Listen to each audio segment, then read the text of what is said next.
Is the most memorable and entertaining in the 7-year history of Nationals Park. 8 wins in 9 games so far, including 5 that ended with the dugout emptying onto home plate. Today, Stephen Strasburg tries to break down the Giants and finish off another series win.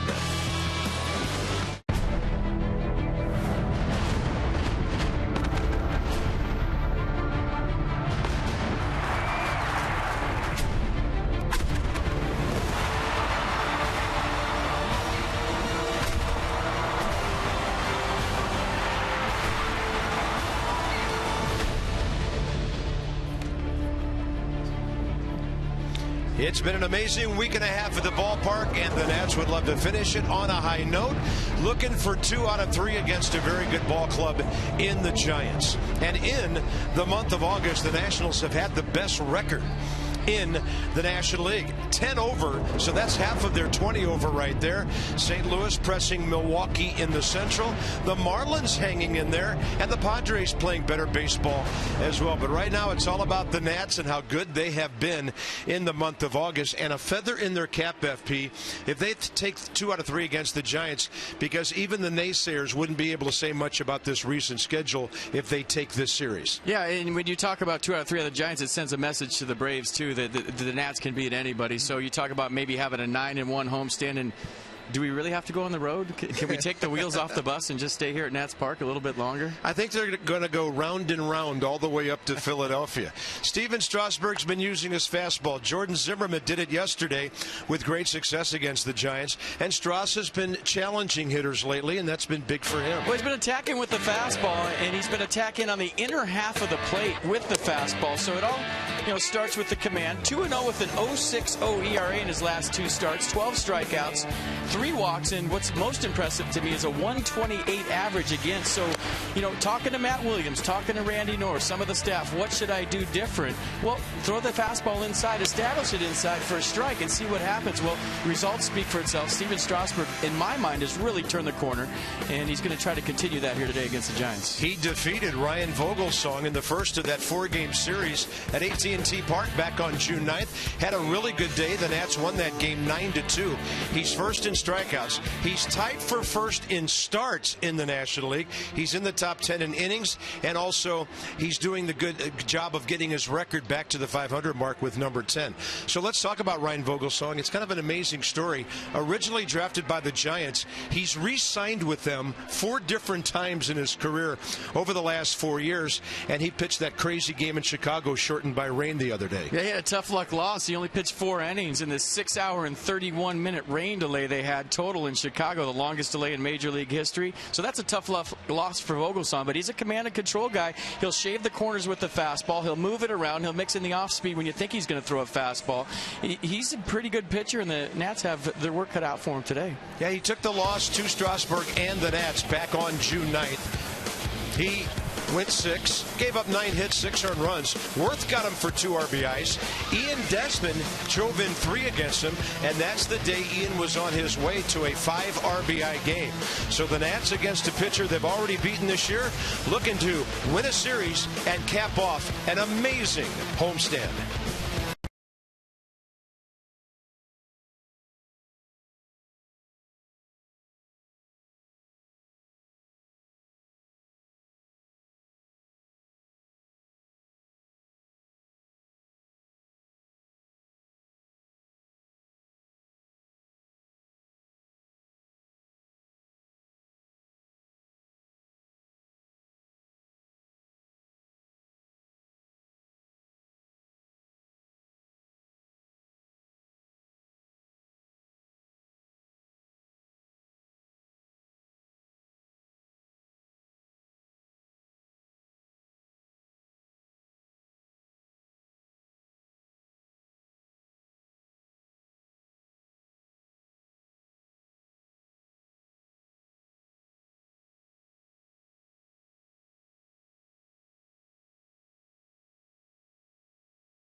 Wilson, brought to you by PNC Bank, for the achiever in you. Look at that beautiful turf, ready for the ball game today. It's the 10th game of this homestand. The Nats have won 8 of the first 9. This could really be something tremendous if Cabrera and company behind Strasburg can pull off one more. And against the San Francisco Giants, trying to win the season series 5-2, that would be a feather in any ball club's cap. So we got a lot of kids on the field meeting their heroes today. One of the great things about our daily experience here at Nationals Park. Little shake of the hand. Jason said, help us win a ball game, will you? She said, go Nats. And here we go. Visit trainsearch.com. Find your local Train Comfort Specialist dealer. Hard to stop a train, really hard. So the humidity down somewhat. After all the rain, 52%, 79 degrees, partly cloudy skies. Giants 9th in the league in hitting, 7th in runs. Pagan has the day off. Gregor Blanco's the leadoff guy, and Pablo Sandoval is on fire. Over his last 4 games, he's 9 for 15 against the Nats in this series. 4 for 7 with an RBI, a walk, a sac fly, and the Panda hitting .325 from the left side of the plate. Steven Strasburg, 5th career start against the Giants, and they've never been able to beat him. Well, you know the repertoire, fastball, curveball change. Back-to-back wins against the Mets and the Diamondbacks with his new in-to-win philosophy, established in the inner half of the strike zone.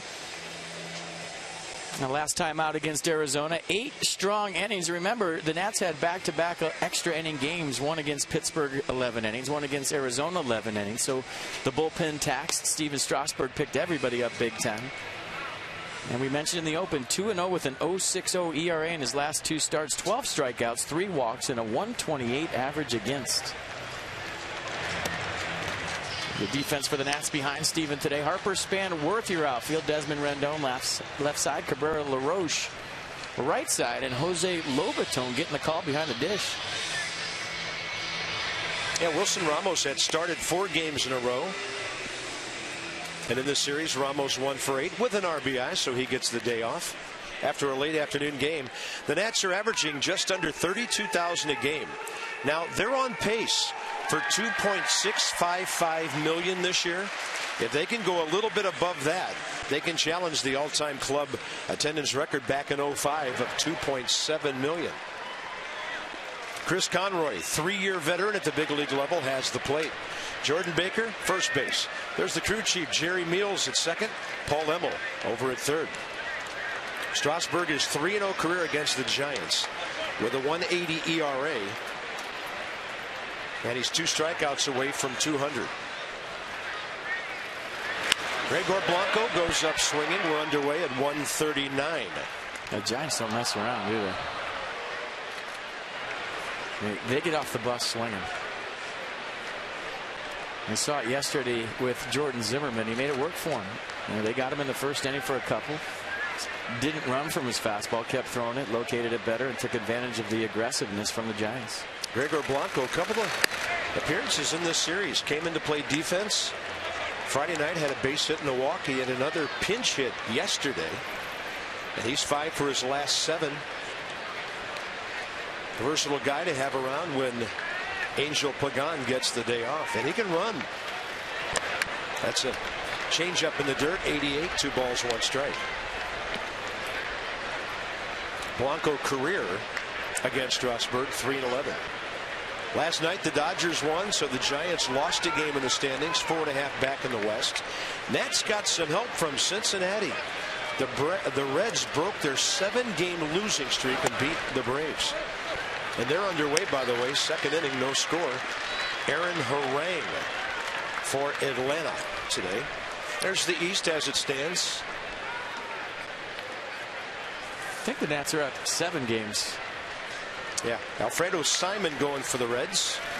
And Brand Hand for the Marlins later at Colorado. Blanco thought he had walked. And it's a 3-2 count. So the Nats by 7 over the Braves, 10 over the Marlins. Up 7 over the Braves. Brandon Phillips last night with a clutch 2-out knock after Skip Schumacher couldn't drive in Mike Leake. And that was it. 1-0 Reds.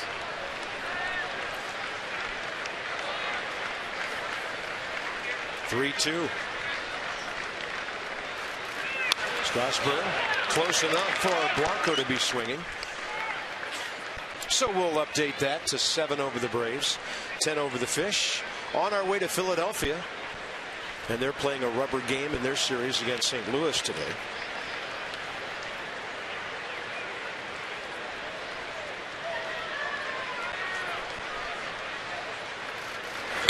That ball well hit to right center.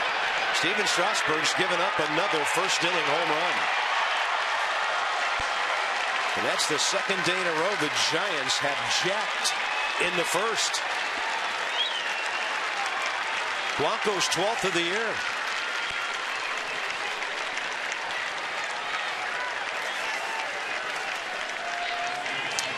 Just a challenge fastball on a 3-2 count. And Blanco catches it out front. Actually his second home run of the year. And it was a far one, and that's how this one starts. You know what? He's right below Brandon Belt, and I gave him Brandon Belt's home run total. I tell you, for a guy who's hit 2, that was some kind of blast. Yeah, it was.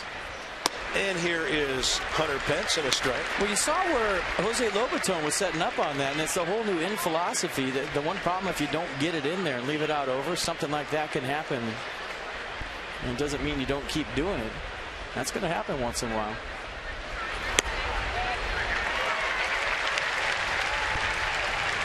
Well, now we'll see what he can do when he gets him 0-2. 23rd RBI for Blanco. His 4th career hit against Steven Strasburg.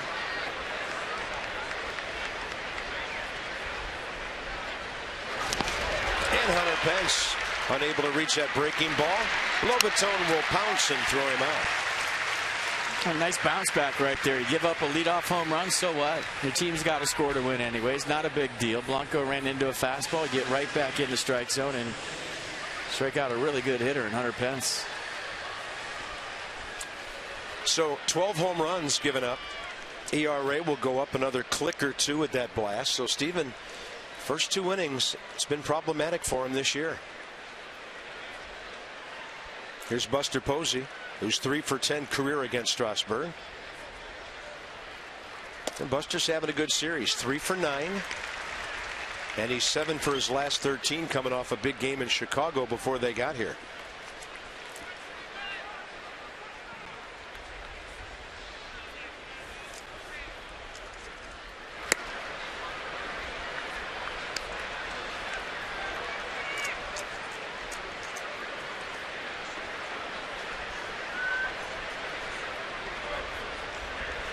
Look at the outfield and see how Strasburg may want to pitch him. Big gap in left center. And that thing really diving at 88. 1 ball, 2 strikes.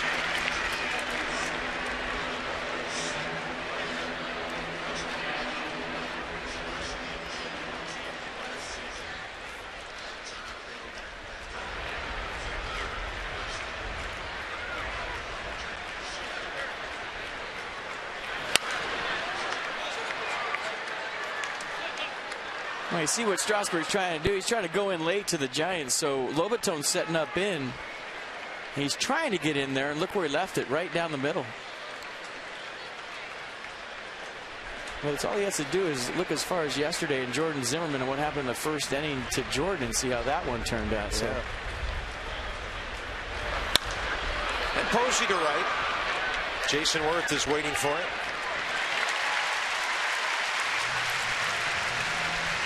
Yeah, I talked to Jordan this morning, and we talked about his high fastballs yesterday.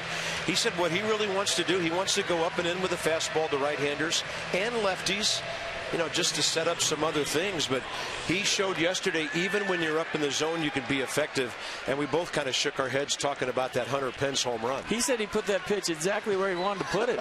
And sometimes a pitcher, you just got to tip your cap. If a guy can get on top of 94 like Hunter Pence did yesterday, there's nothing you could do about it. That's why we said you can't say he made one mistake yesterday. Yeah. He didn't. He executed his game plan. Pablo Sandoval is unstoppable right now from the left side. He's now 10 for his last 16, and in this series, 5 out of 8. That'll get Michael Morse to the plate against a former teammate, and they faced each other a couple of times. Morse was in the lineup at first base the day Strasburg pitched at San Francisco. Stevens struck him out first time and then a fly ball to center second time. Michael in this series 2 for 7. This is Samurai Cobra Snake.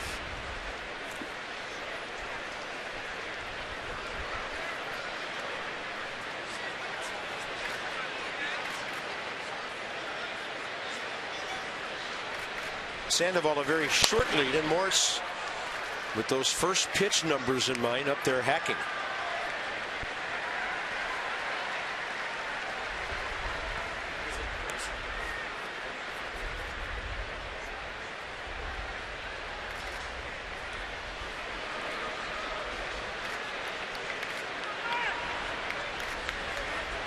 Jordan did a real good job with Morse yesterday, pounding him in with the fastball. Never really let him get extended. Yeah, you make a mistake, he'll put it right where that home run by Blanco went. I mean, he showed us amazing right center field power in this yard.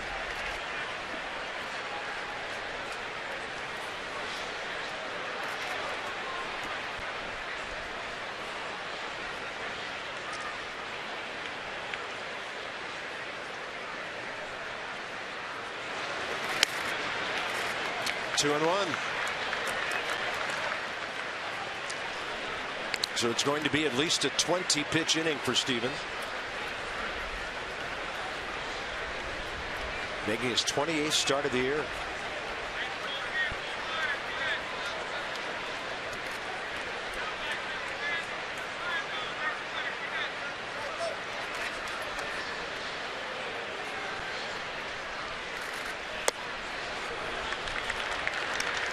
A lot of break on that one.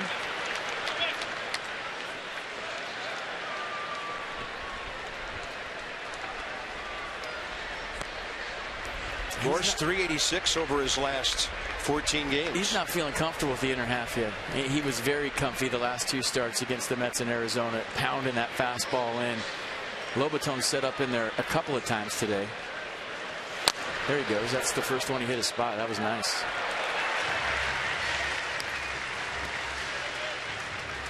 No need to get tricky with Morse if you can execute that fastball down in consistently. Lobaton setting up in. Watch. Didn't even move his glove, and Morse got all tied up. Couldn't even finish his swing. See him trying to get inside that. A hitter with 99 career home runs. A pitcher with 199 strikeouts this season. And a 3-2 pitch with Sandoval on the move. He's going to go front door on the breaking ball. Didn't look that bad. Didn't get the call. And the Giants have another base runner. 2 on, 2 out. Jose Lobaton called the curveball. First sign he put down. Steven Strasburg shook yes. They went with it. Didn't work. Now the rookie Joe Panik is next.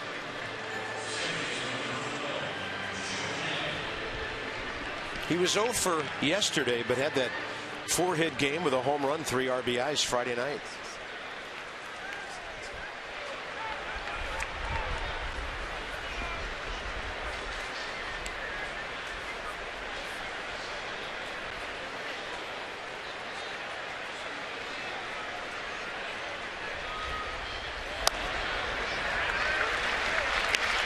Nicely executed. Fastball in, 94. Panik looked like he was taken all the way, or just couldn't pull the trigger.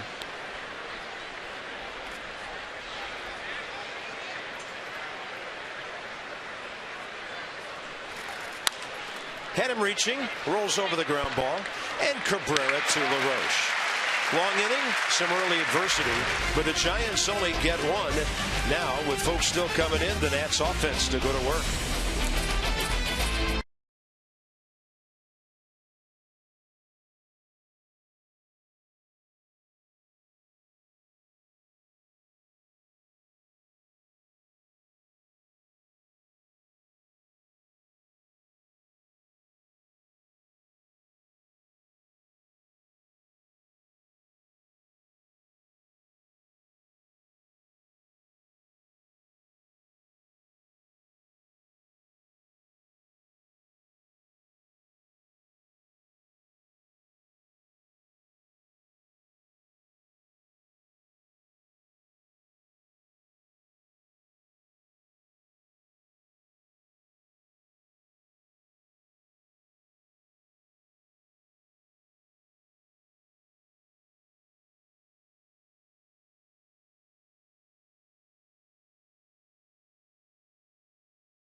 a limb and say the name of that song is Are You Winning? And I'm going to say yes, yes, yes, yes, yes, yes, yes, because I think that's how many times he asked us. I know the words to that song by heart. And I just heard it for the first time. Denard Span, 2 for 8 in the series, couple of runs. You name it, he's doing it. On base percentage, almost .440 since the All-Star break. He's close to averaging, well, right now, just over a hit and a half per game. And he's 5 for 10 career against Ryan Vogelsong. 1-2, 8 games, 4 career starts against the Nats. Fastball, cutter, curveball changed the arsenal from Ryan Vogelsong. And we told you about his last start. He suffered the tough luck loss last time at Wrigley Field on a suspended game against the Cubs. He only got 4 innings in, gave up 2 runs on 3 hits. Struck out 4 Cubs, only threw 76 pitches. The game was continued, so he wasn't in there, obviously, and the Giants ended up losing. He took the loss. All in all, a 6-hour and 31-minute rain delay, the longest in Major League history. Yeah, it's a little tough to come back from that when you're already heated up. I mean, it's almost your next start. Denard at .301, 8th in the league. On base percentage at .354. Sandoval on the grass at 3rd. Big gap, right center and down the right field line. Span to the right side. Pitcher to the bag in good fashion to receive the throw from Ishikawa.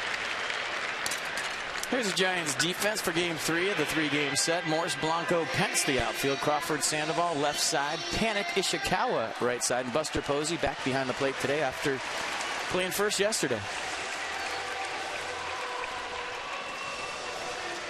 Next up is Anthony Rendon. In the series, 1 hit, 2 walks, 3 runs.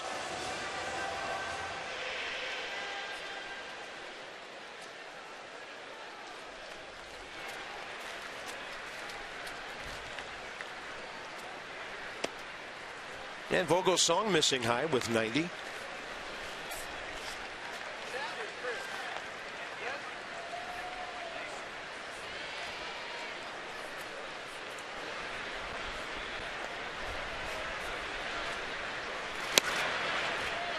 Ball 2. See, that's a pitch that Vogelsong needs to be successful. A lot of his outings are determined by the umpire's strike zone. If he gets a wide strike zone, he has enough command to take advantage of it. If he gets a small one and has to come over the plate with 90, that's when he has rough ones. Target away on 2-0. And that's well inside ball 3. Mentioned Anthony only 1 hit in the series, but he's been finding ways to get on base. He has already scored 2 first-inning runs in this series.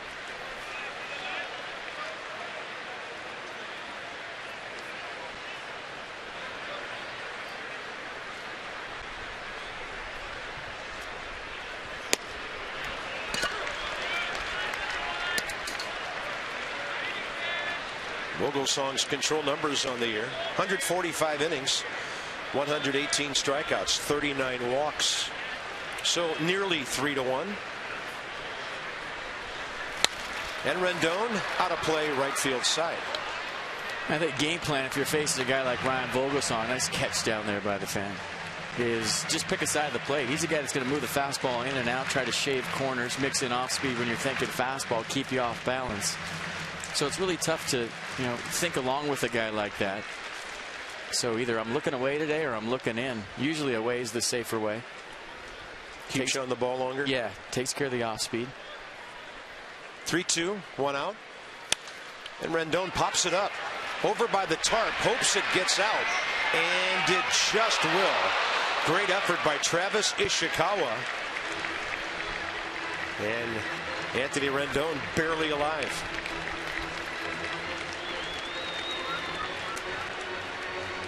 Little man get a ball over there. Nice hustle by Travis Ishikawa. I almost said nice play, but look at the effort going over the tarp. That rail couldn't have felt good. Ask if he's okay. He's feeling it. Little man got a souvenir. Nice. St. John's baseball shirt in the background. Probably a Joe Panic fan. Yeah. Nice look with the ball cap, buddy. High five. Early souvenir. He can relax now the rest of the day. Another 3-2. Rendon. Oh, that was close. Vogelsong a long look in. Michael Morse walked on a tight pitch, and now Rendon has. So the hitters might like this zone from Chris Conroy today. I thought that was up. Let's go inside the numbers with STG. With Worth coming in. What a series he's having. 5 out of 8 with the homers, 3 RBIs, and in August, only Victor Martinez of the Tigers better. And those are August averages for the last 3 months of August. 12, 13, and now here in 14. In 15 games, Worth is hitting .362 with a .448 on-base percentage. Going for player of the month again. He is.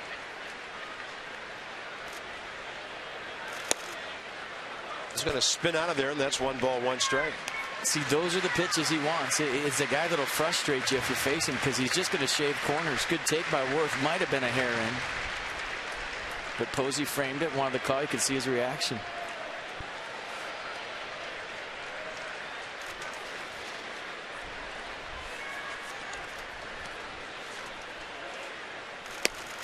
And Worth locked up on that.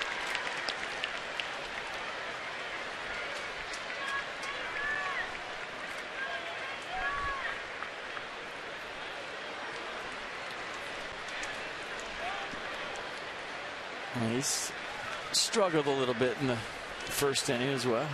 Well, last night there were 4 runs in the first inning, 2 by each team. Nats had a first inning run Friday night, and now the Giants have done it again in this game.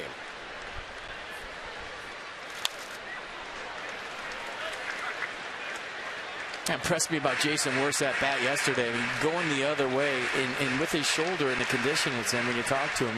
The swing that hurts most is when he has to get fully extended with that right arm because he's a two-handed swinger. So, you know, he doesn't let go of the bat, but he has done a nice job recently at going the other way.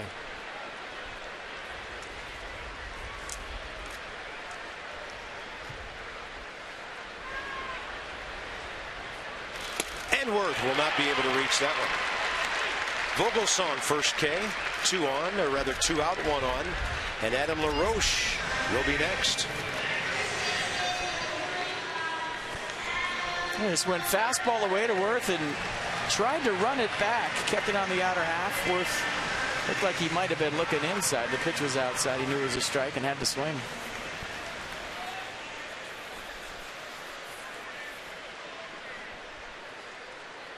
Adam LaRoche, 2 for 8 career with a walk against Vogelsong. Shift on.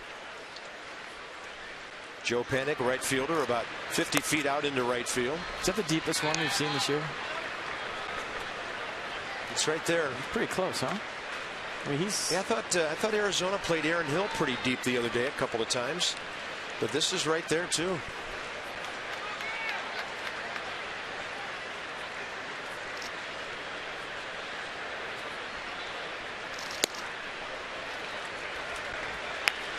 There's a couple things that allow you in a shift to play deep.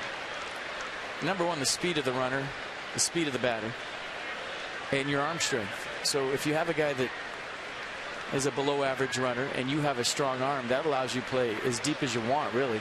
If he's got decent speed, you got to cheat in a little bit. Or if your arm won't allow you to make that throw, you got to cheat in a little bit. 2-0. Fastball upstairs. So not exactly a quick first inning for Vogelsong either with the lead. He's about to throw his 19th pitch. Steven Strasburg threw 24. I think you go green light here because you're not necessarily guaranteed a 3-1 fastball. This might be the last one you see. See what they do. That was right over the outer half where POSEY wanted it.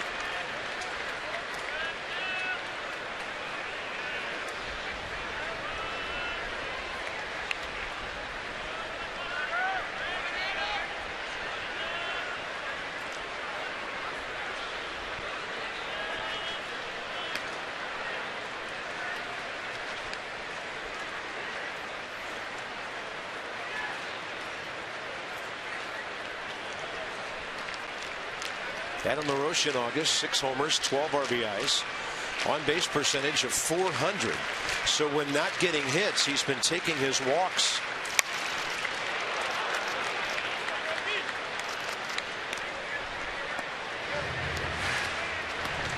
Nats 4th in the league in runs, 5th in home runs.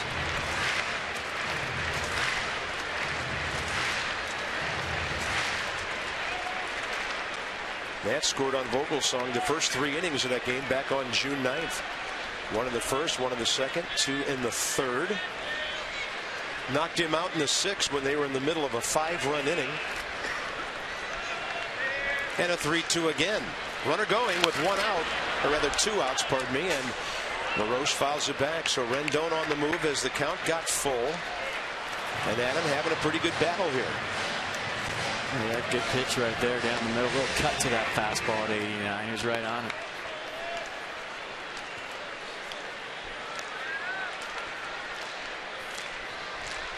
A little bit of everything here on the Mercedes pitch track for the whole AB.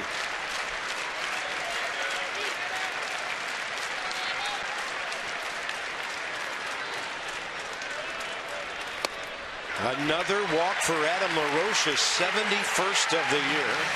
2nd most in the National League. And a big 2-out spot for Ian Desmond, who hit Vogelsong hard the last time they met. A good at-bat by LaRoche, keeping the line moving with 2 outs. And like you said, Ian Desmond enjoys hitting against Vogelsong. He had a triple off the right center field wall at AT&T. Later a 2-run single. And this is the Nats RBI guy right here, 77 on the year. In this series, 0 for 6 with a pair of walks. Usually hits the Giants well. And that strike zone might be affecting him here early. This is a guy that came in 144 and 2/3 innings with just 39 walks. He has 2 in the first. Vogelsong, a guy that just doesn't walk people. Giants on top 1-0. And really concerned about Anthony Rendon. Yeah, with 1 out, you could understand that.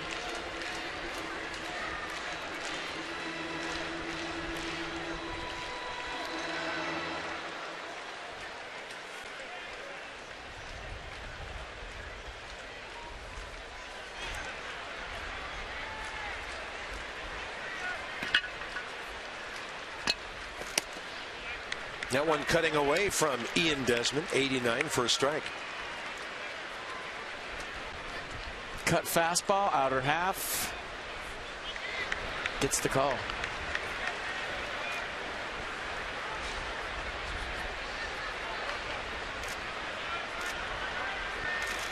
Desmond checks one to left, and he hammered it right at Michael Morse. Tough break. 2 walks, 2 stranded. Each pitcher long first innings. It's a rubber game on a Sunday.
Almost to right field. That's going to push Polanco back. He can't get it. It's in the bullpen.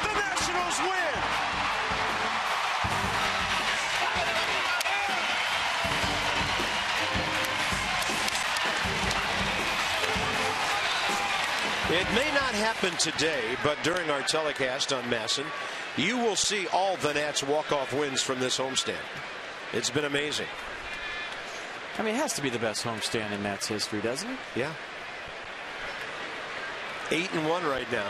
Overall, the ball club's won 11 of 12. Great crowd today. They're sad their Nats are going on the road. They want this whole homestand to be extended and to continue. Strasburg to Ishikawa, and a ball fouled back to the left.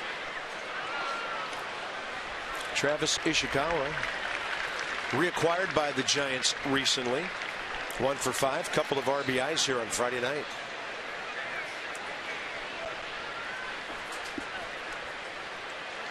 Hit 206 for the Pirates this year. 34 at-bats in 15 games. And now back to the Giants. He's done a good job. 8 for 25 in 20 games. 7 RBIs, hitting .320.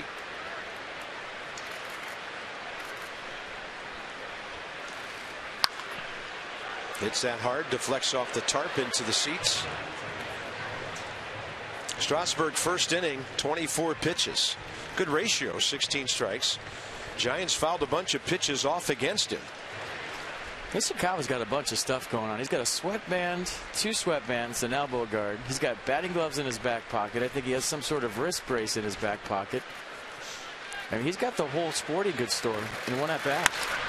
He's going to hit that ball pretty well out to left center. And Span can only watch it. It's another Giants leadoff home run. Ishikawa will take that store around the bases. Second home run of the year.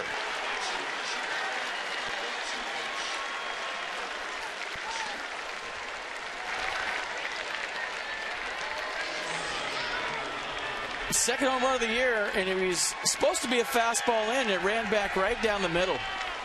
So we've been talking about establishing that fastball in, and both home runs were supposed to be down and in. They ran back over the plate, but they were both solo shots, and that's the good news.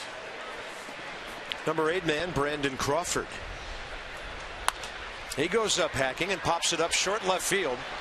Long way to go for Harper and Bryce, with Desmond nearby if needed for the first out.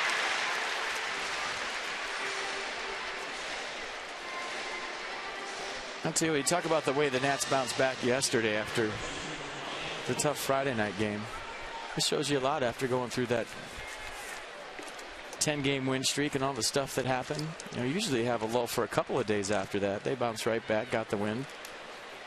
And I go to something as simple as the national anthem yesterday. I want to know D.C. Washington's record when he sings the national anthem, because I feel like it's a good call. He is in the 800 range or above winning percentage. Well, the one thing I can say about D.C. when he does the anthem, it's a sprint, not a marathon. Yeah, I'll tell you, the guys think that too. I talk to the players on the bench, and they think it's guaranteed win day when D.C. sings the national anthem.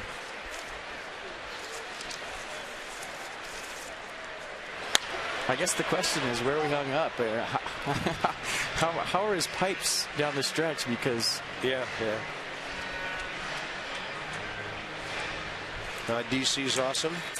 I have listened to some of his CDs, and he is an amazing musician, not just here at the ballpark. 1 ball and 2 strikes. That is a fastball perfect on the outside edge. Strasburg strikes out Vogelsong for the second out. That's number 200 for Steven. First time he's ever made it to that level. Yeah, perfectly executed run back fastball. Started off the plate away, ran it back to the corner. Perfect pitch for strikeout number 200.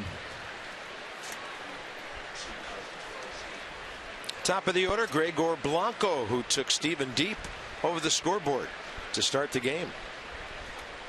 First time through the order. Giants went 3 for 8 with a walk, 2 homers, a single. Not over the big scoreboard, though.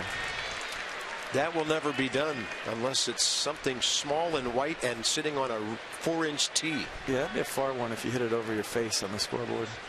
I'm going to guess, what, 800 feet maybe?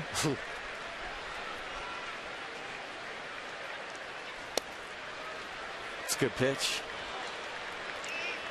I don't think there's too many corners in Chris Conroy's strike zone early in this game for either pitcher.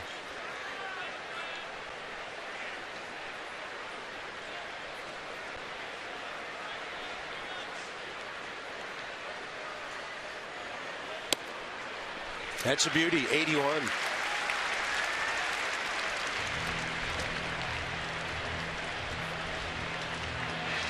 Pretty good hook to get the count to 1-2.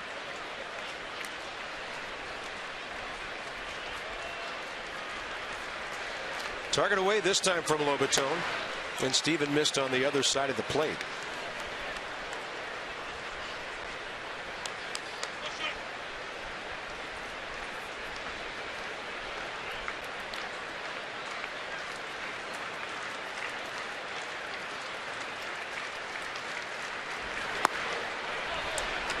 That's a good take by Blanco. That changeup looked like a strike for about 58 feet. Broke off the table at the end, and he checked his swing. I swung at that.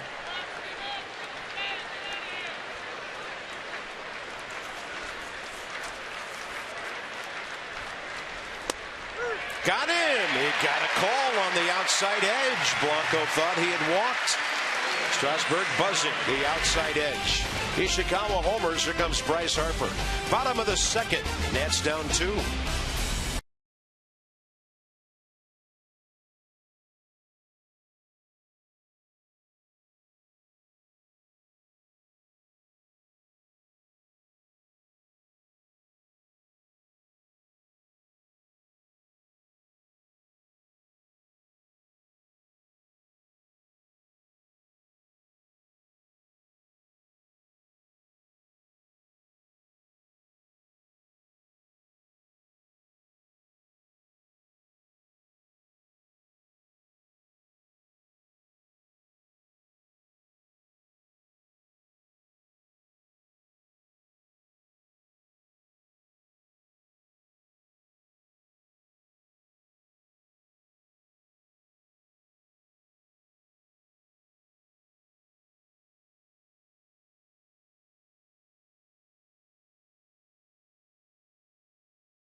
It's an exciting membership program for full and half season plan holders. Experiences, rewards, access, exclusive autograph opportunities, team store discounts. If you purchase now, you get priority for 2014 postseason tickets. 202-675-NATS or nationals.com/NATS Plus. Honda Dua, bottom second. Some features of what Harper, Cabrera, and Lobatone have done. And Cabrera hit his second Nats home run yesterday. Opposite field blast out to the left seats. The red seats in left center, and Jose Lobatone almost 430 against the Giants.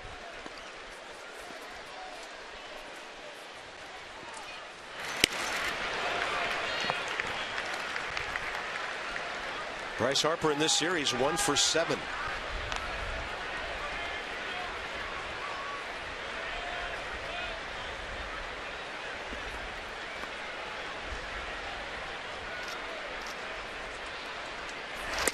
Vogelsong got ahead, got a target in from POSEY.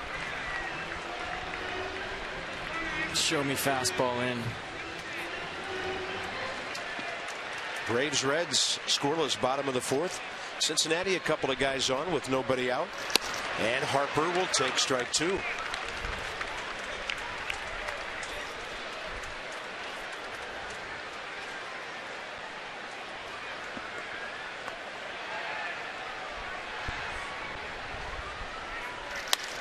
That was off speed.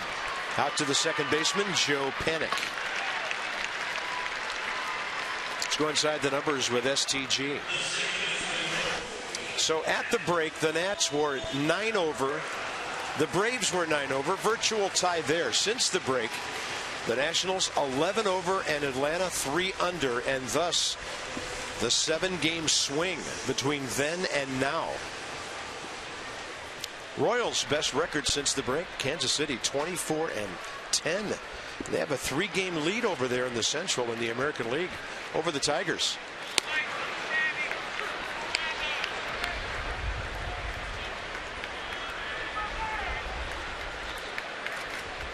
Cabrera in the series. His home run yesterday is only hit, but he's walked twice.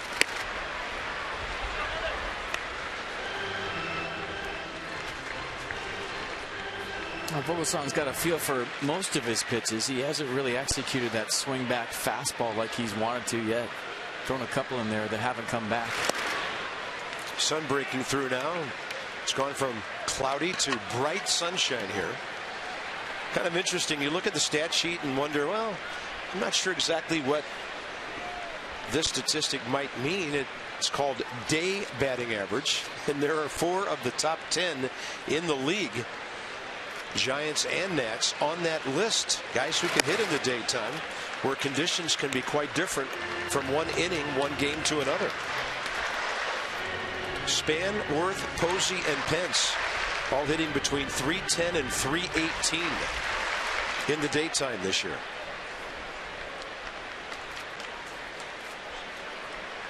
And here come the clouds again.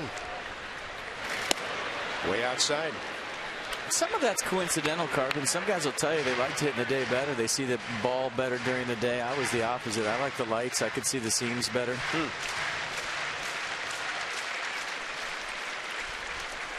Always kind of squinting during the day. The ball's real bright in a lot of ballparks, you know, based on where the sun is in the field. And I always used to marvel at those guys that could roll out of bed and hit, as they say, because usually day games, you strap it on, it's show and go. There's not batting practice. You get in the cage a little bit, but very rarely do teams on a Sunday, especially after a Saturday night game, take batting practice. And neither did today. Giants did take a little infield with some of their guys. Wow, what an eye by Cabrera. That was close. The Nationals have seen 3 of their first 7 batters walked here. Let's check it out on the pitch track. Well, try to cash in. So uncharacteristic third walk for Ryan Vogelsong. Very close, and another solid at bat by Asdrubal Cabrera. He's been on base now 16 of his last 17 games, to the tune of about 385. Talked about that last night. So valuable when he's sitting down in the bottom of the order. Now today, Lobaton behind him. When Ramos is in there, Asdrubal will hit behind Wilson. And here's Jose Lobaton. His last 15 starts, the Nationals have been winners 13 times.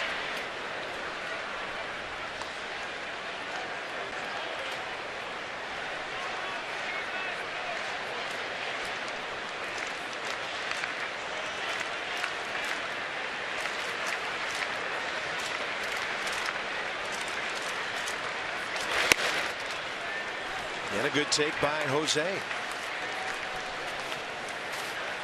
To a Vogelsong, very deliberate, and on top of it, he's not throwing strikes. You can't expect his defense to be on their toes when this kind of tempo is being featured. This is Lobaton's first at bat in 5 games. Target away. Pretty good fastball there. 88.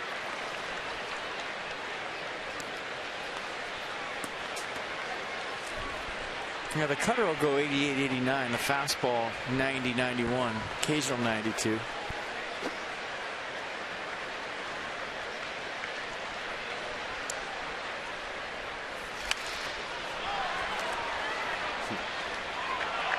I think Jose Lobaton knows he had something to work with there. Kind of tossed the bat up and caught it.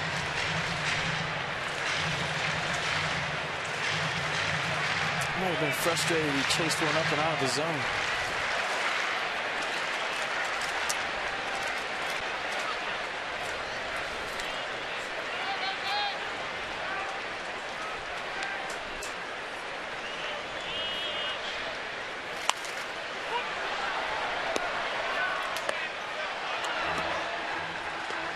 And Vogelsong is going to talk to POSEY, and they're going to try to figure something out here with 2 strikes.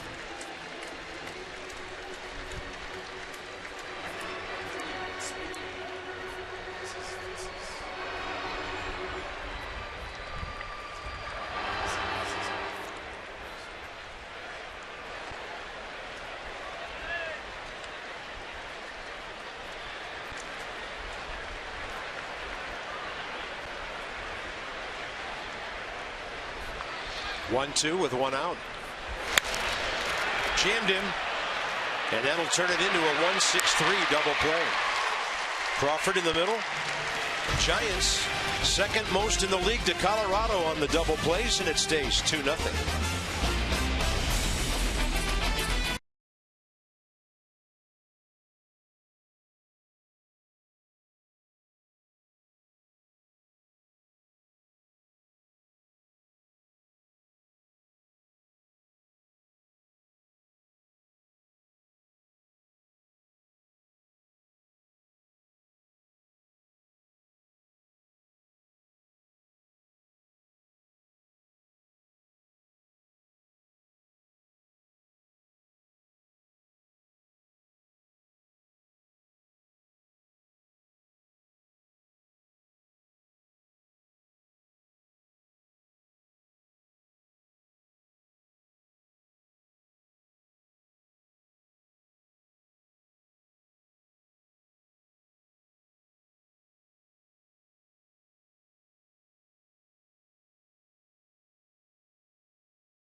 We were all marveling at how he did it.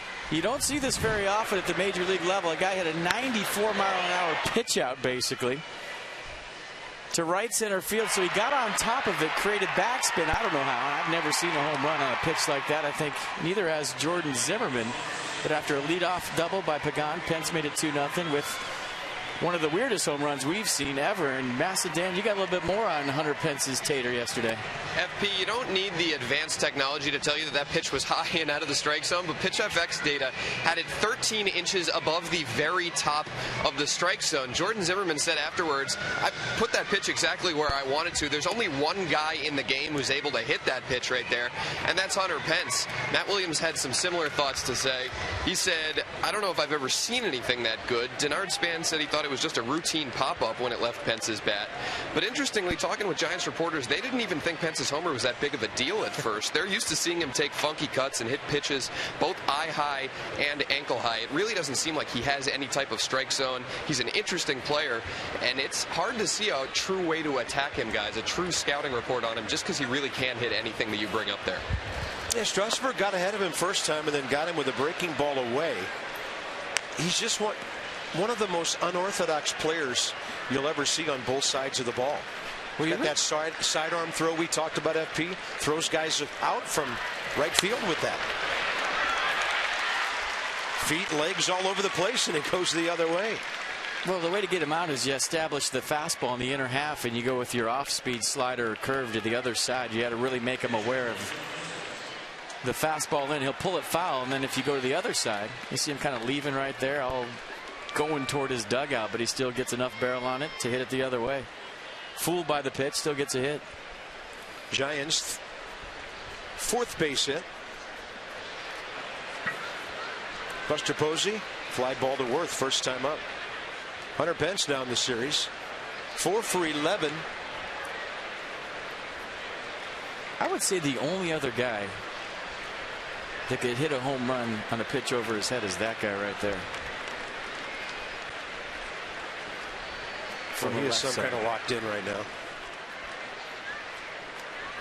He and Freddie Freeman, in my mind, are the best bad ball hitters in the National League. I guess you could throw Hunter Pence in there too. Front door breaking ball, a strike.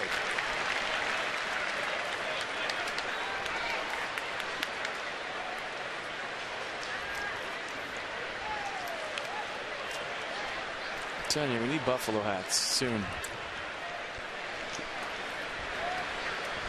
I'll wear one on the broadcast. Pence a short lead, but he'll steal some bases. 11 out of 16 this year.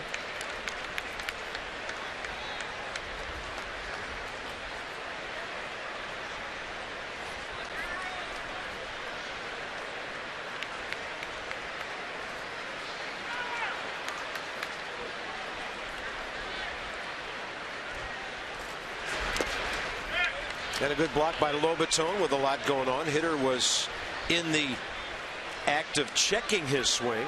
Runner over there, and Jose covered it well. The only thing, if you go Buffalo hats, Carp, you're going to have to make the horns, I don't know out of what material, because you could put an eye out with those things. You know, the Panda's just got those little fuzzy ears on the hat, but if you go Buffalo hats for Nats fans, you could get gored. I bet there are design experts at home sketching right now. Might be a liability issue. 2-1. A turn to get a hot dog and put somebody's eye out. He'd be all for it. I know that. Yeah, I think he's embraced it. He might even wear it.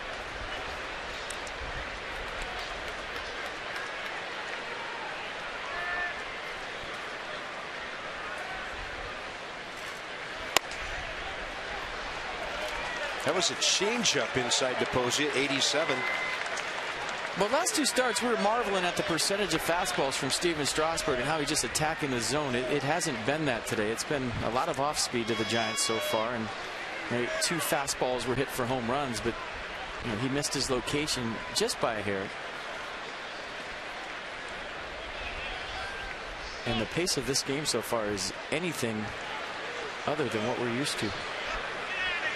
Buster Posey. Jerry Meals is walking in from second base and just staring down somebody in the Giants dugout who just left the front row and disappeared back under the roof of the dugout. And has somebody been tossed? That was Jake Peavy. I think he just got tossed.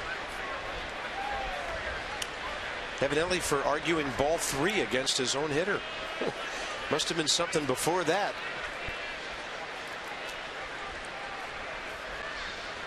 .3-1 pitch with nobody out. Hot shot, and it's by Rendon. Hunter Pence was not running on the pitch. Then we'll see how they score that. That ball was hit hard. A lot of top spin on it.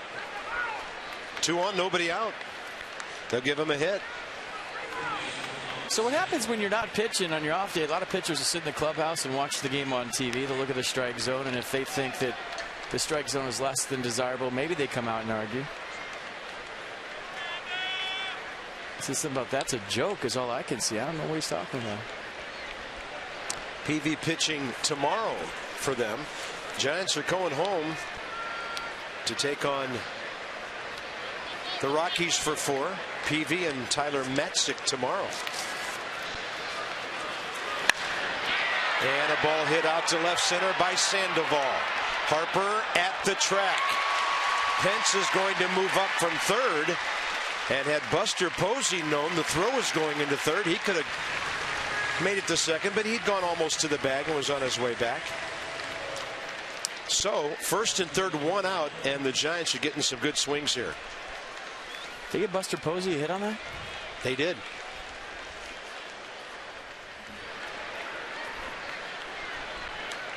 Now Michael Morse, first and third, 1 out. Tough in between hot for Rendon, but you know, that might be a good example of what I'm talking about, the pace of play today. Well, Strasburg He's at 47 pitches in 2 innings. Vogelsong has thrown 40. Michael Morse walked first time up and a check of the runner at first.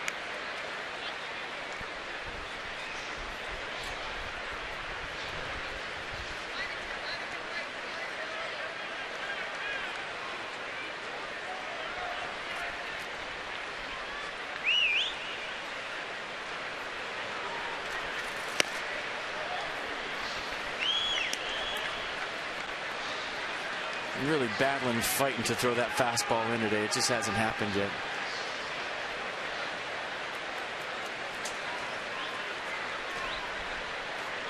Michael Morse has grounded into 17 double plays this year.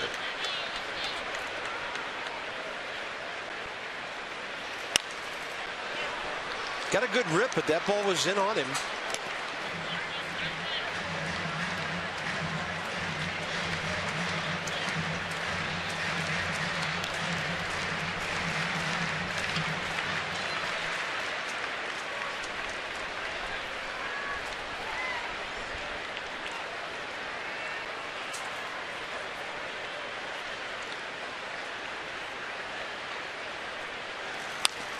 And Michael Morse got extension that time.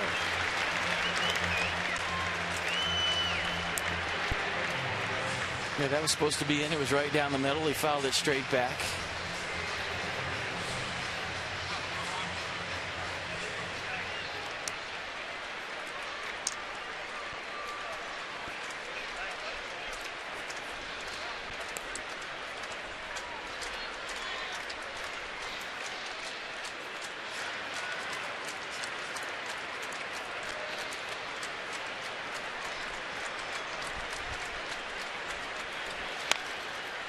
That's perfect right there, and that's what he's trying to do to everybody, and he just executed it as well as you can at 96 with 2 strikes. Lobaton set up in. There was some run on that fastball, and it tied Morse up. You see the location right where Lobaton wanted it. It gets a pine tar on it on the foul ball. The count's 1-2. Runners at the corners, 1 out.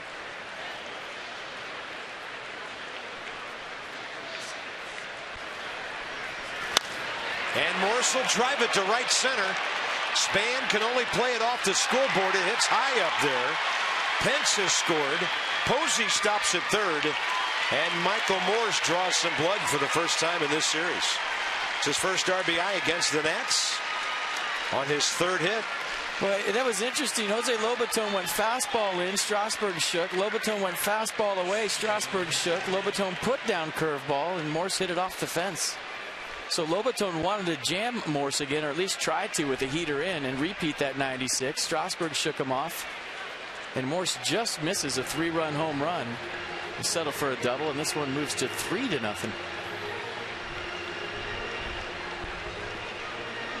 That's twice against Morse. I thought the pitch was the fastball in, and they've tried the curve, and it hasn't worked.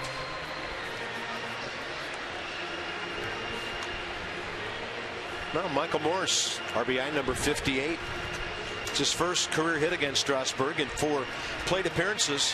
And now the Giants have 2nd and 3rd, 1 out, with Joe Panik next.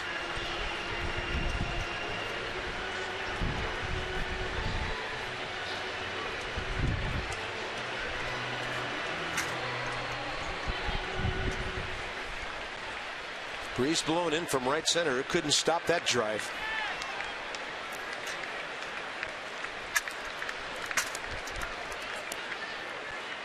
Infield in. 3-0 San Francisco.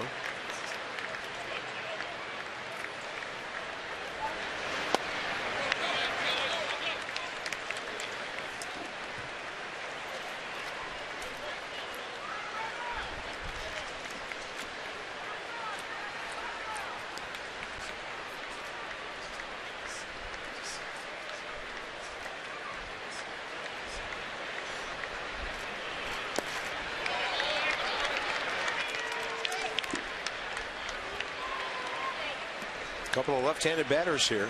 The rookie Panik, and then Ishikawa on deck, who homered to the red seats left center last time.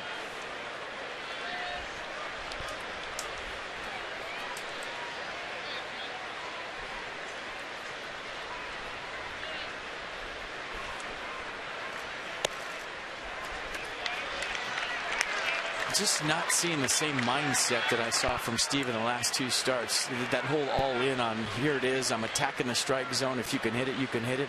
You know, starting this at bat up with a couple of change-ups, then going to a fastball and a 2-0 count.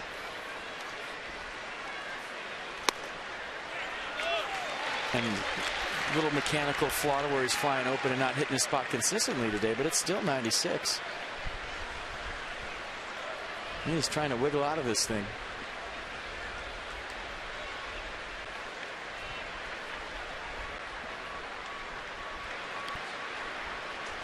Three-one pitch.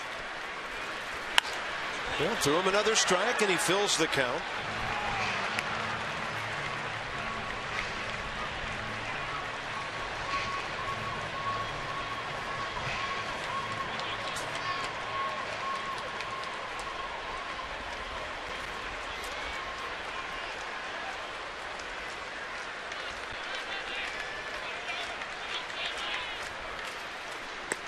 And he tried to throw the backdoor breaking ball and walked him. The bases are loaded. That's Strasburg's second walk today.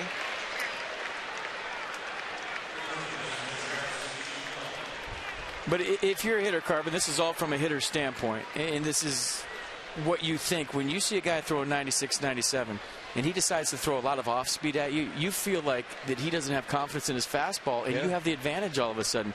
As nasty as his off speed is, when you see a guy throw an 0-0 changeup, 0-1 changeup, you know, behind in the count throwing off speed, the whole mentality on the benches is, you guys, he doesn't like his fastball today. And it kind of gives you that mental edge, whereas the last 2 starts for Steven, he was just going right after the Diamondbacks, right after the Mets, establishing early, and you could tell by the swings that they knew the heater was coming, and they knew it was coming in, and they couldn't handle it. That was his best changeup of the day, by the way, right there. Diving down and away from Ishikawa. But you're right about the secondary pitches, FP. I mean, they have to work off the fastball to really be effective. And it probably just doesn't feel real comfortable with it today for whatever reason. Target in. Ishikawa gets extended, hits one to left. And Bryce Harper will catch it. And the Giants will lead 4-0.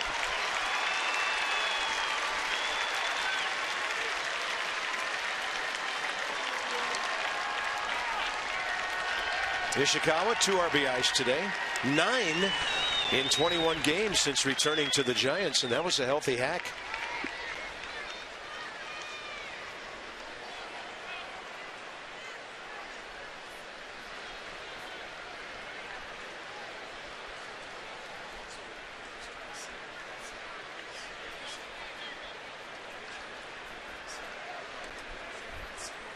Number 8 hitter Brandon Crawford.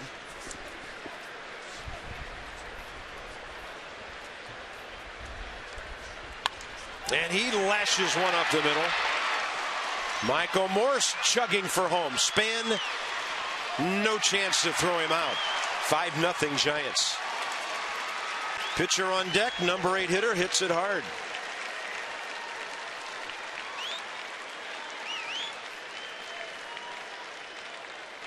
Now staying on the first pitch curveball, Brandon Crawford going right back up the middle. See the ball knuckling, pretty swing. That scores Michael Morse from second base to make it 5-0 Giants. So 1 run in the first, 1 in the second, and 3 so far here in the third. Still a long way to go in this one. They just keep it at 5. Crowd buzzing a bit, surprised at what they're seeing. Vogelsong hits a comebacker to Strasburg, and that'll do it for the Giants in the third. But as FP said, they put 3 on the board, 4 hits and a walk. 5-0 the difference.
It's Faith Day at the ballpark.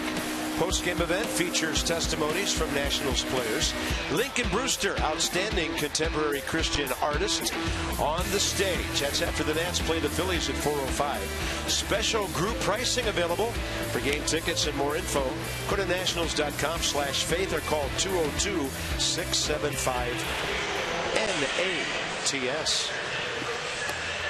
Well, the silver lining in this sort of cloudy afternoon, the Reds got 3 in the 4th.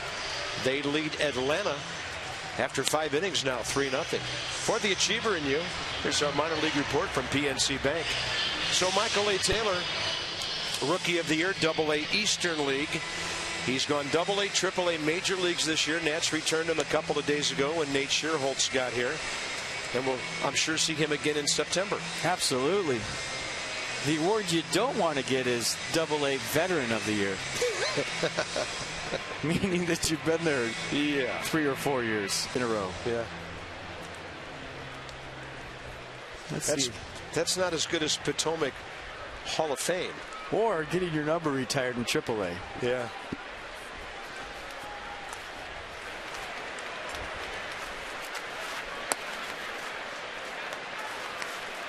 Well, Vogelsong hasn't been the sharpest here. Let's see if the Nats can figure him out second time around and Steven gets something going here in the 3rd. Hasn't given up a hit. He's walked 3. Erased 1 with the double play last inning. So he had his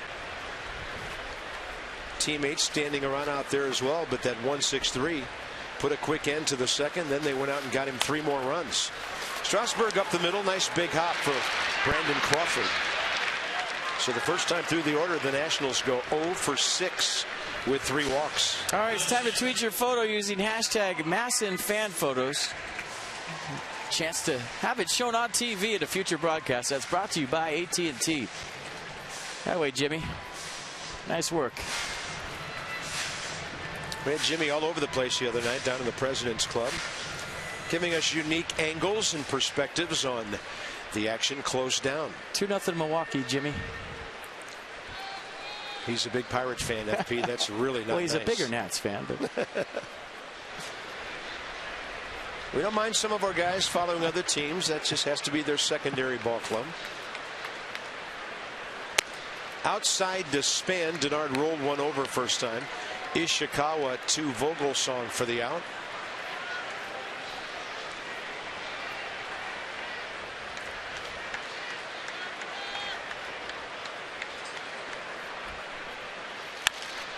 And he'll get under that one and pop it to short center. Crawford out, Blanco in. Gregor Blanco, 2 quick outs now. Rendon next. Yeah, the Pirates won the first 2 games of that series in Milwaukee, and their lead in the Central is down to a half game. And the Pirates, who couldn't buy a win earlier this week, are now just 4 games out.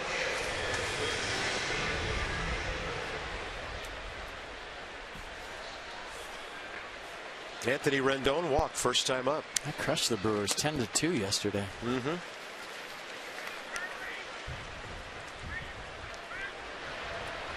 So where Alvarez hit one opposite field second deck.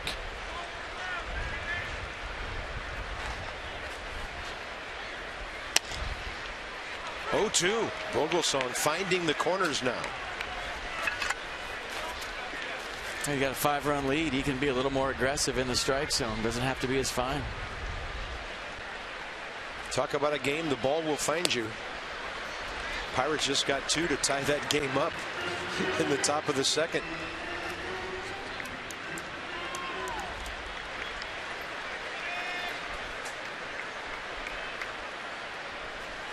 Rendon rips it to right.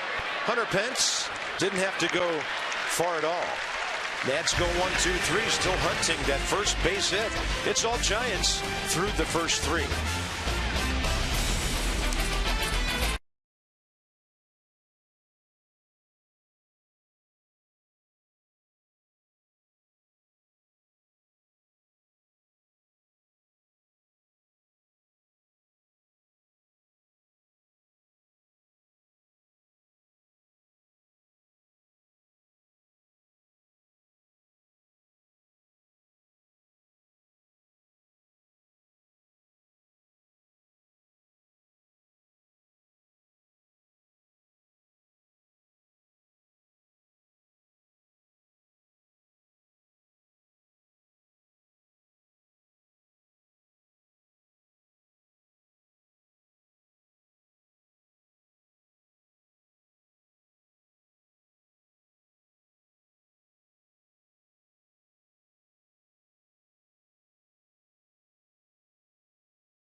Important connections. This one rolls into the top of the fourth. 5-0 Giants. It's been about the home run for San Francisco. Gregor Blanco got the party started on a 3-2 fastball. And hit in the right center field bleachers to put the Giants up 1-0 immediately in this one. And then Travis Ishikawa got a fastball out over the plate, drove it into the red porch seats. Solo shot to make it 2-0 Giants.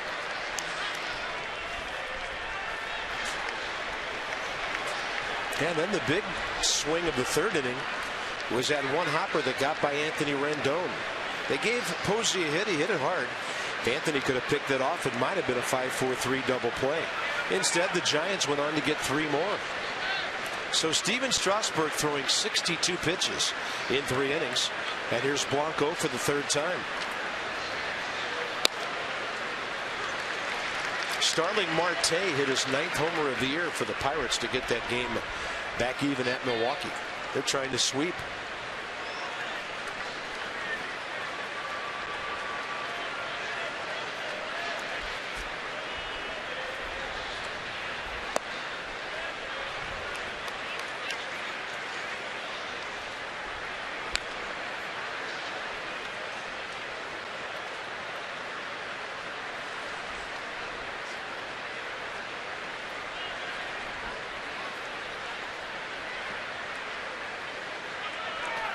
Target, outer edge. And Strasburg takes a long look in. He didn't throw it where Lobaton was set up, but we'll see if it was still a strike. That's a pretty good pitch. Yeah. It's been a small strike zone for everybody today. So Mercedes-Benz had it right.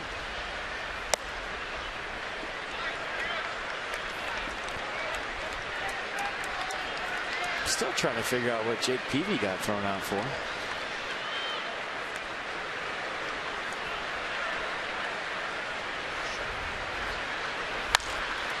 And this one to the right side for Cabrera. I mean, it's not even football season yet, so there's no NFL games on today. I'm trying to figure out why he got thrown out of the game. So you've known guys who get tossed on purpose? Maybe if you're starting pitcher, no chance of getting the game. You're a little fantasy football. All right. Wow. Just a reminder, you can enjoy a cold one. Look forward to Miller time later in the game. That's brought to you by Miller Lite. The insights you bring out of the clubhouse after all these years continue to amaze. Yeah.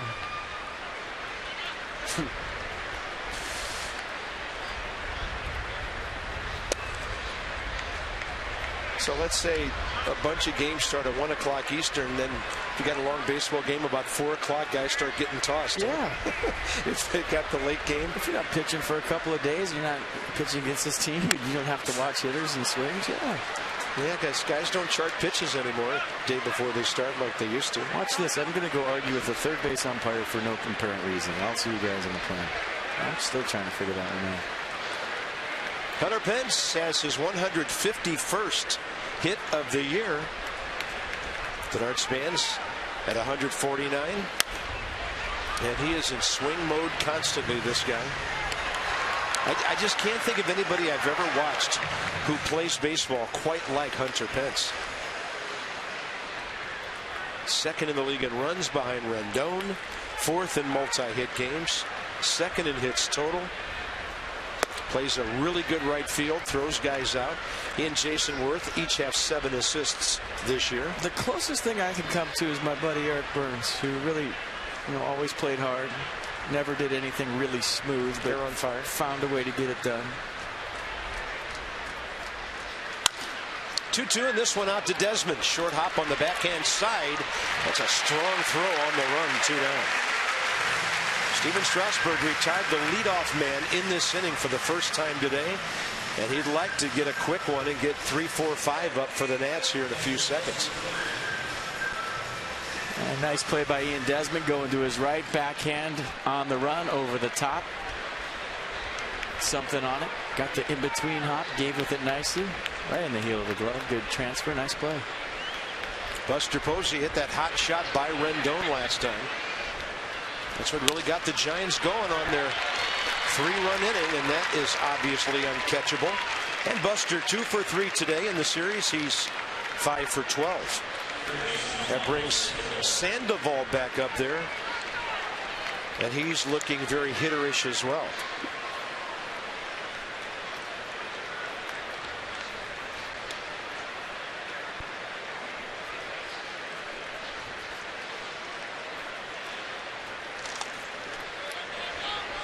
In this series, Pablo 5 for 9 with a walk and a sac fly RBI.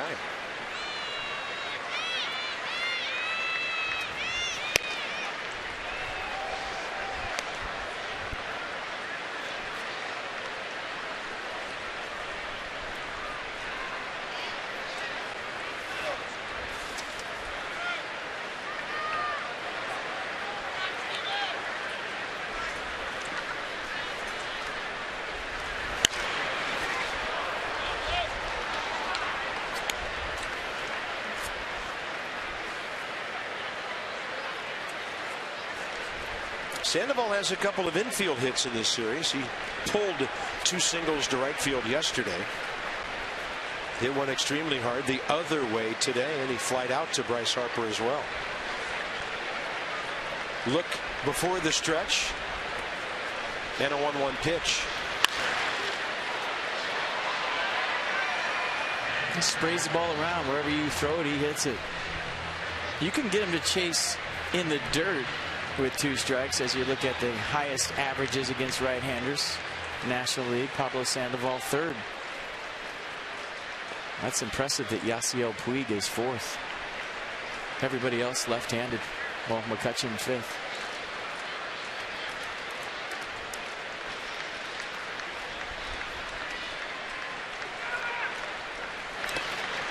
Lobaton keeps it close, and we'll have to rule that a wild pitch as POSEY advances. Good effort by Jose Lobaton. The ball just shot out there far enough, and Buster Posey read it quickly to advance. Watch Posey. He takes off as soon as he sees it kick toward third base. Good read by the Giants catcher.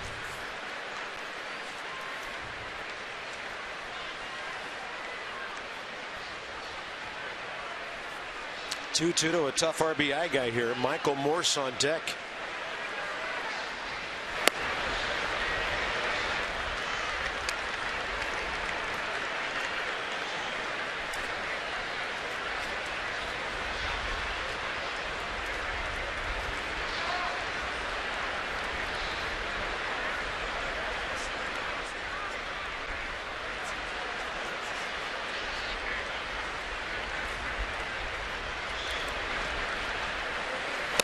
Got him. 97 down in the zone.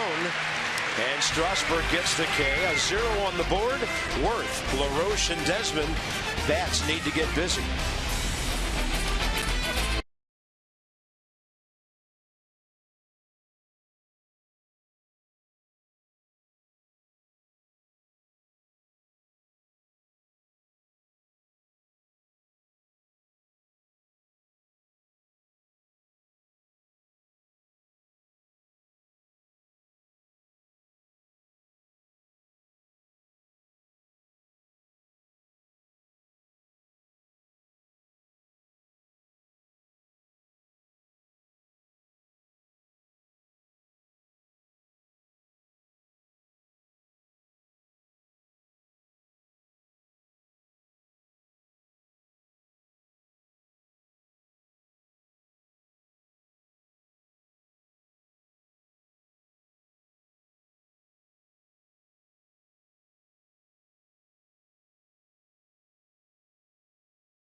to left. It looks deep enough.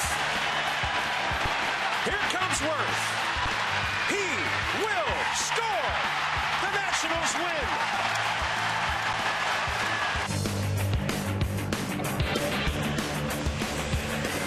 Yeah, walk-off doubles, ground rule double, sacrifice fly.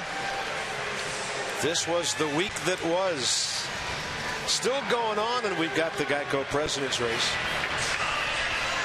Tom, George, Teddy, Bill, and Abe. And this one would turn into a serious sprint. Look at Teddy, everything he's got.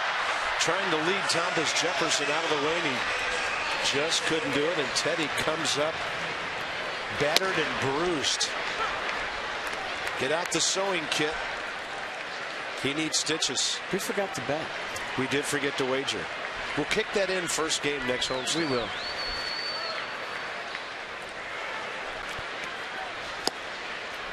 One ball, one strike. Taking the President's Race to places it probably shouldn't go. For charity, right? Yeah. I think if you could do anything if you say it's for charity. Finally, and Worth deep into the left field corner. That'll be his 30th double of the year. His 43rd extra base hit.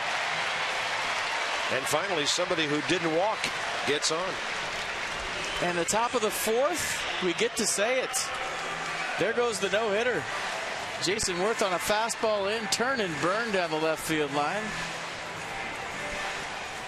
So a long way to go in this one. String some hits together, get some base runners on. You never know. Jason Worth starting up the fourth with a leadoff double. And because of the runner, the Giants play a modified shift. Panic still out into right field, but only about 20 feet out there this time. Brendan Crawford has to hang around the bag behind second. Strike one to LaRoche, who in this series is 1 for 7 with 2 walks.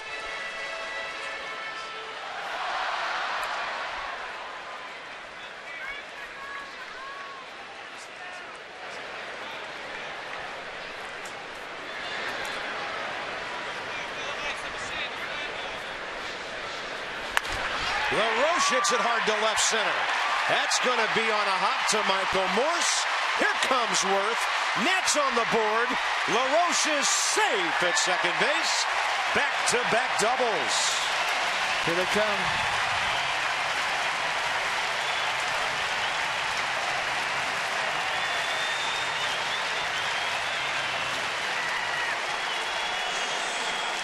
A nice piece of hitting right here. Adam LaRoche gets an elevated fastball up out over the plate, drives it in the gap. Good read by Worth. He was almost all the way to third. He saw that Morse wasn't going to come up with it. Michael Morse made a nice play to make it close at second base. This should have been a stand-up double. Morse cut it off, wheeled and threw to Panic, and it was close at second. Back-to-back doubles to start up the fourth. Desmond hit the ball hard first time, right at Morse and left. And he'll take a strike. Yeah, up until those two swings, Ian Desmond's had the best at bat all day. Yeah. 2 on, 2 out, first inning. A liner right at the left fielder.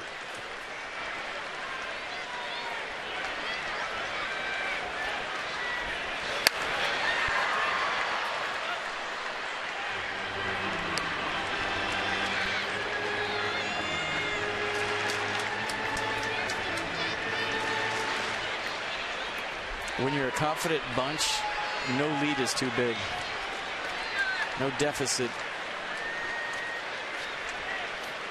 And it is still way early in this one. I mean, it could be 7-0 when you're going good as a team, and you're thinking, all right, how are we going to do this one today? Desmond, did he check? He did.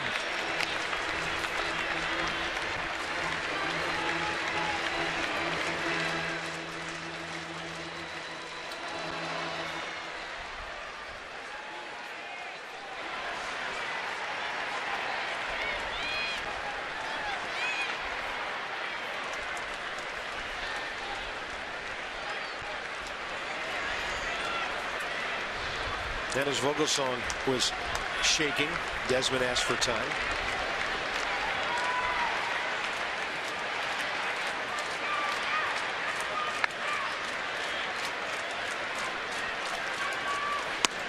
Fastball well off the plate, 2-2.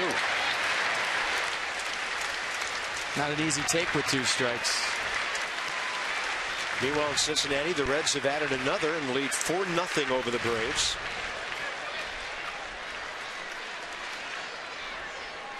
Nobody out here with Worth and LaRoche doubling back-to-back. Adams' 68th RBI.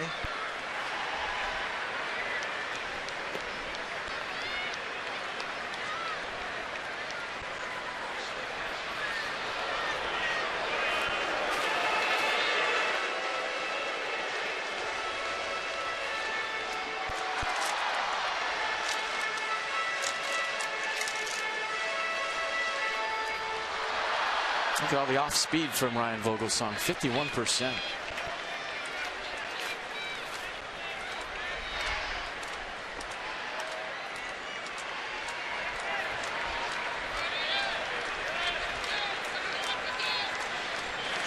And Desmond on 80 upstairs, can't get to it.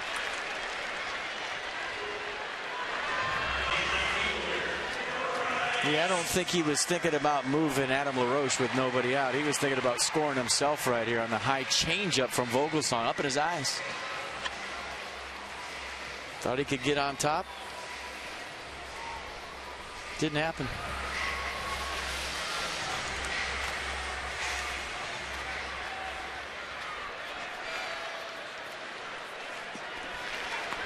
Bryce Harper bounced out to second, his first time up. They were pitching him in the first at bat, and that's where he likes it. See if they go back in there again.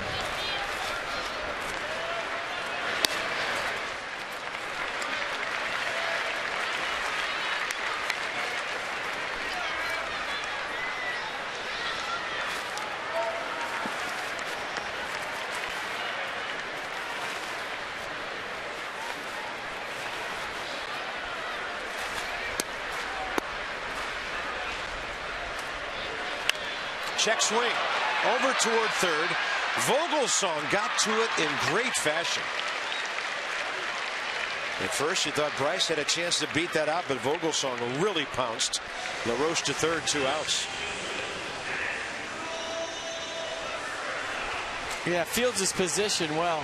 You see him getting off. There's no way Sandoval had that. It was all Vogelsong, and gets Bryce Harper by 2 steps. 2 outs, now it's up to Cabrera.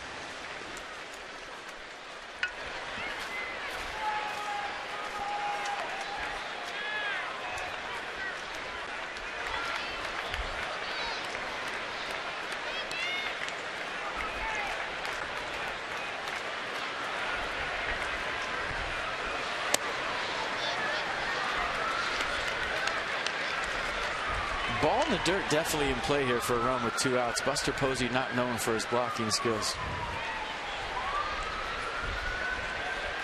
Vogelsong walked Cabrera first time.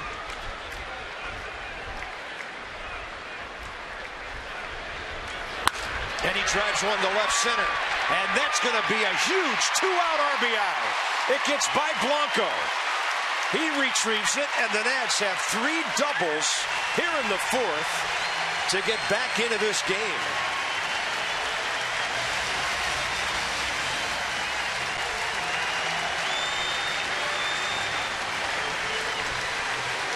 He's just added so much to this lineup from an offensive standpoint. Just another professional at bat from Asdrubal Cabrera. Walked his first time up. This time goes shopping in the gap, left center field. Showed the pop that way the other day with the home run. This time a lousy double to score Adam LaRoche with 2 outs, and game on. Yeah. 5-0 turns into 5-2. We got a 3-run game. That's the hit that can turn around the whole afternoon right there. Agreed. They're going to pitch to Lobaton with Strasburg on deck, first base open. Hit into a 1-6-3 double play, first time up.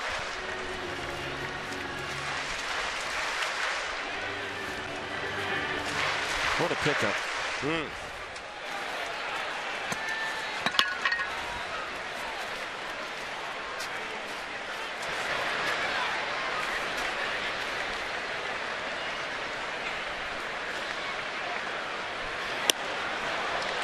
88, couldn't reach it. No balls, 2 strikes.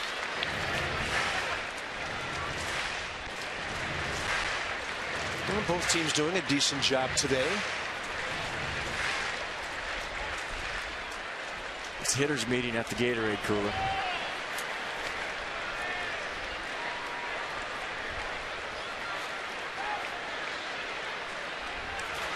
And Lobaton will take that one upstairs.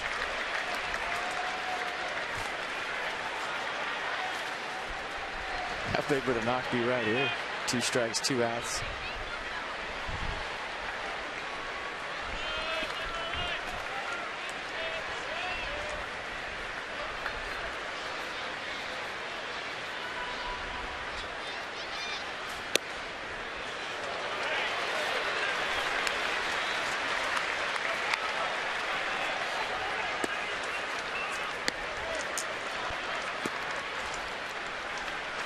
Wilson Ramos a day off, watching his friend Jose Lobaton try to get the Nats back to within 2. Buffalo cage.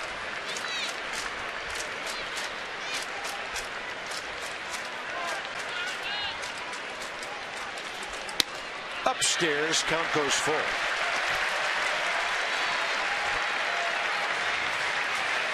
Yeah, however this at-bat turns out, a 3-run lead, I wouldn't take a chance. I really wouldn't take a chance facing a guy that is a hitter versus a pitcher. Nats have the bullpen working. And that with Craig Stammen, would they hit for Strasburg if Lobaton walks here? That's a good point. That might get him a strike here. And that might be what Matt Williams is thinking. Okay, I'm going to put the bullpen up. Just throw the ball around down there, so that they think about a pinch hitter for Strasburg, and it might get my number 8 hitter a pitch to hit and drive it around. FP Hairston has that bat in the helmet. That could be a deep too. Yeah. I've been told to do that as a late. Put a helmet on, stand the top step. And that scared no one. But managed to do that, Carp. Hey, put a helmet on real quick, get your batting gloves on, stand the top step. I'm going to get the bullpen up real quick. And you tell, the guys down there, just flip it around. Just make it look like we might pinch hit right here. He may pinch hit. This may not be a deke. I'm just saying I've seen that happen before. Sure. Game within the game within the game. Yeah, it gets your 8 guy a chance to drive in a run is the thought. Jose Lobaton, 11 RBIs on the year. Vogelsong nearing 70 pitches. And Jose Lobaton with a fantastic at bat. What do the Nats do? Here comes Hairston. Well, he went to the top step, and now he'll be replaced. Strasburg being called back. We're about to see Nate Schierholtz make his Nationals debut. Wheels turning early here at Nats Park, and I like it. Say, this guy's a good career pinch hitter. 289 career average, 48 career pinch hits, with 4 home runs, 23 RBIs. He's made adjustments to his stance, standing more upright now than he did as a Chicago Cub. And Dave Righetti, Giants pitching coach, out to the mound. Nate, a former Giant. We have a pretty good idea of what they want to do to him. Whether they do it or not remains to be seen.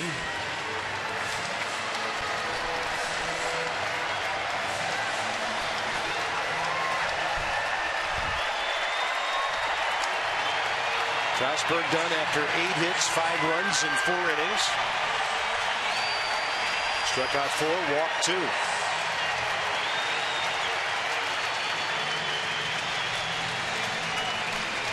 Pretty big spot to make your Nats debut, huh? Yeah, and this is the left-handed bat the Nats haven't had in a while.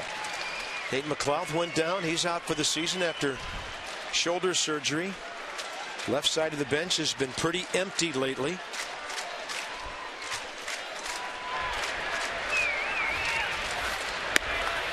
Ball 1. Yeah, just watching his BP the other day compared to what I saw when he was in Chicago, different swing.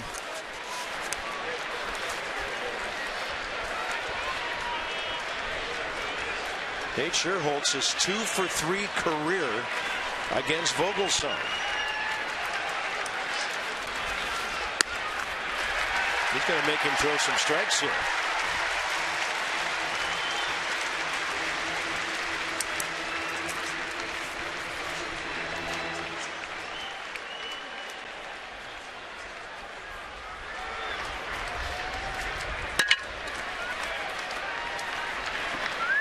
Two on, 2 out, 2 runs in. And Scherholtz will pop it up short center. Brandon Crawford. Giants escape, shall we say, for now. The Nats storm back with 3 doubles, 2 runs. Long way to go in a 5-2 game.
Baseball with us.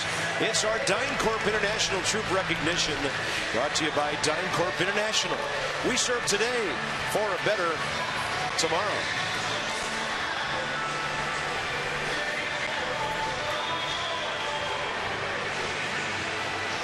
Getting to do that the other night while we were down there doing the game from the President's Club. That was fun. Standing there with all the Marines and having everybody at the ballpark looking toward the military, and that ovation, it was Goosebump City, man. It was awesome. Craig Stammen for the Nats. 38th appearance, 3.53 ERA. League's hitting .259 against him. And he faces Michael Morse, who's 1 for 1 against Stammen.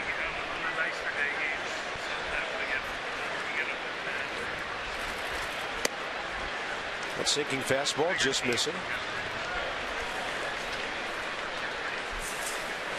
Michael Morse had a base hit in the 6th inning of that June 12th game against Stammen, who relieved Blake Trinan. Ball game got away from the Nats. It was 2-1 when Trinan left, and then the Giants went on to win 7-1.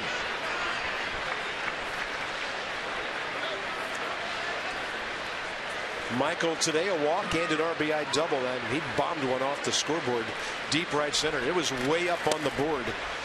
That thing's 15 feet tall. I bet it wasn't more than 2 or 3 feet from leaving.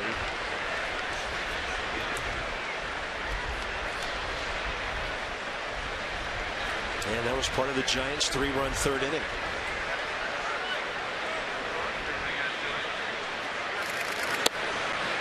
I think Michael Morse even thought that was out of here. He had a little fist pump going around first base. He thought that was in the stands, I believe.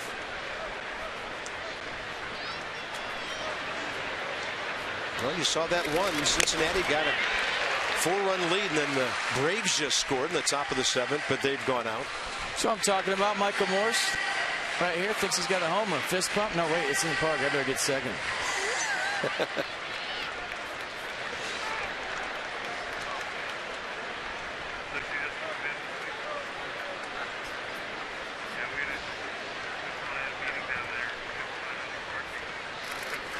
Stammen right down the middle.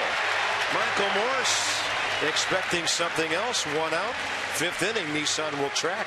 That's the old, I played with this guy for 3 years, and I know he's going to throw a slider with 2 strikes, and he tricked him with a fastball right down the middle of the last place he was looking for it.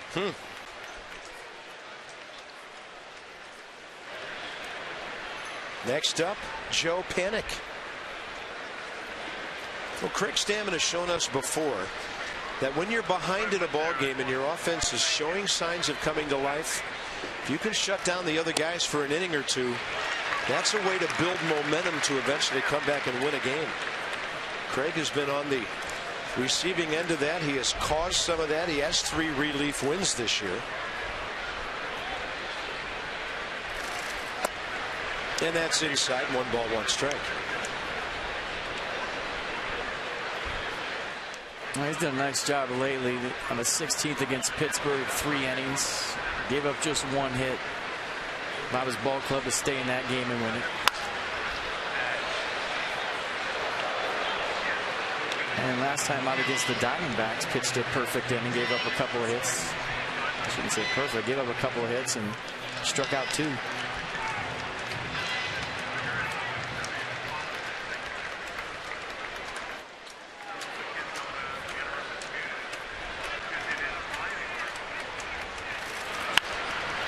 Into left center, Bryce Harper.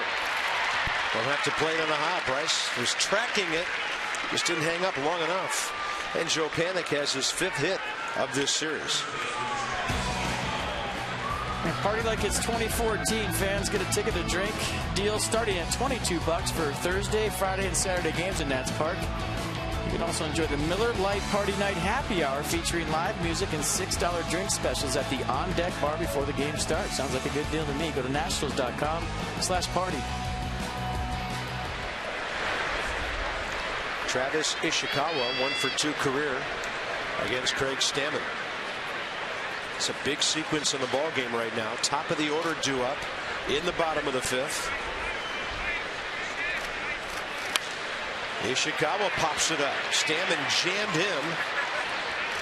And Desmond grabs it. Rendon could have had it as well. 2 down. Bringing in Brandon Crawford.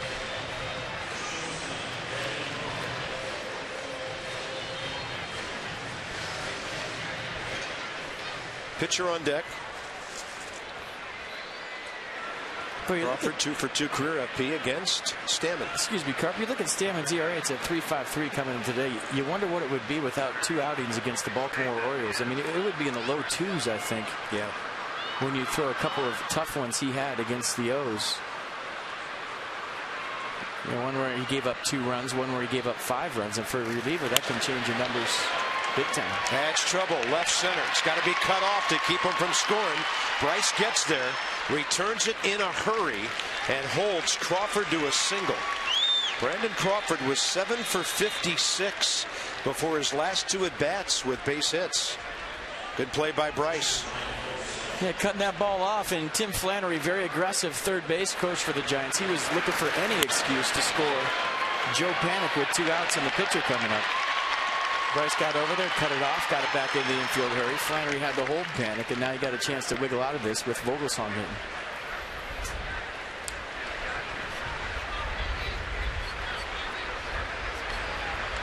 Two on, 2 out. Target in. Brian Vogelsong 0 for 2 today. He has 5 hits and 2 RBIs this year.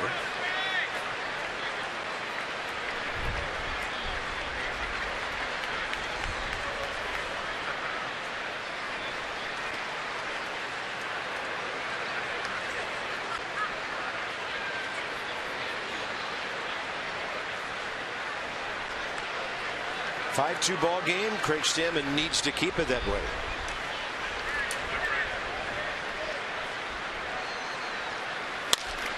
Up the middle, Desmond to his left. Tricky hop, plenty of time to LaRoche, inning over. We talked about the top of the order. Span, Rendon, and Worth. The Nats down by 3.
Another great moment from this homestand in that 10-game winning streak, walk-off style by your Nats. And he's driven in a run today. If the Nats can go deep, it's $250 to the Children's National Medical Center every time they leave the yard.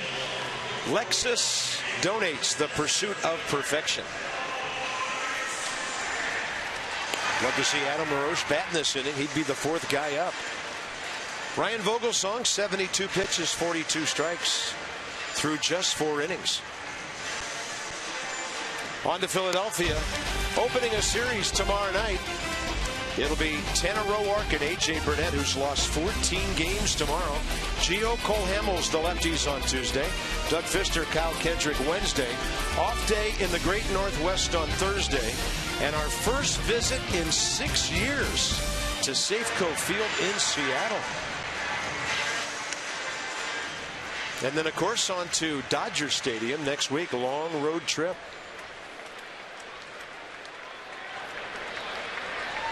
Denard Span 0 for 2 today.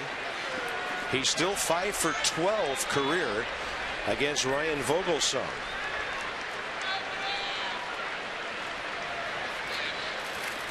Every time he bats in this series, and it's been 11 times now, Pablo Sandoval just sets up about 15 feet in from the second to third baseline.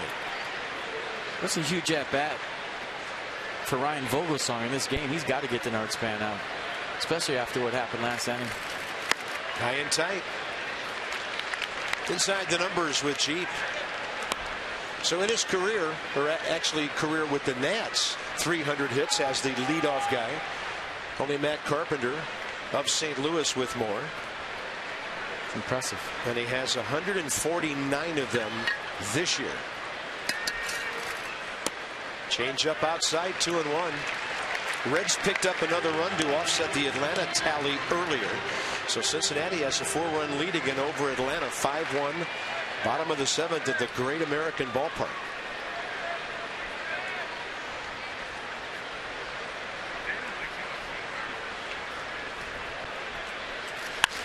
Out of play, 2-2.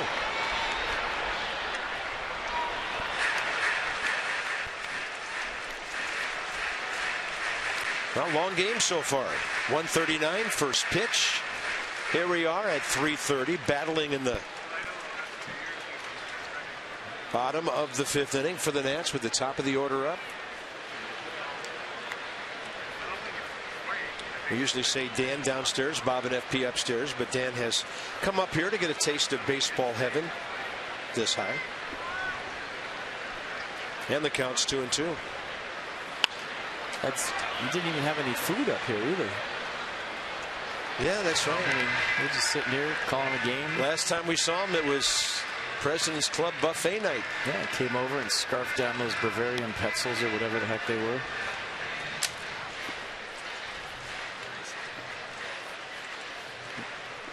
You ate them like you were going to the electric chair.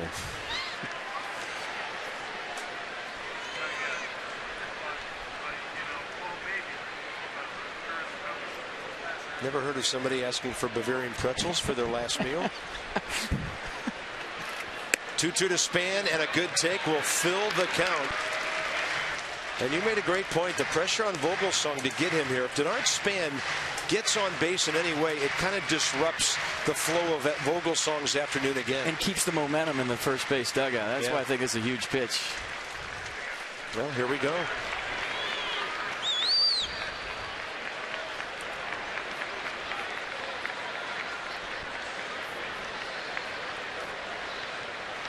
Shook the slider to the fastball. Target in. Span will stay alive. It's over the Giants dugout.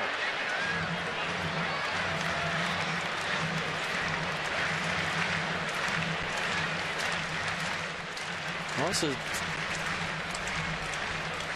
pretty typical Denard Span at bat. He's grinding, trying to get on. Making Vogelsong work, and here we go again. Yeah, here comes pitch number 8.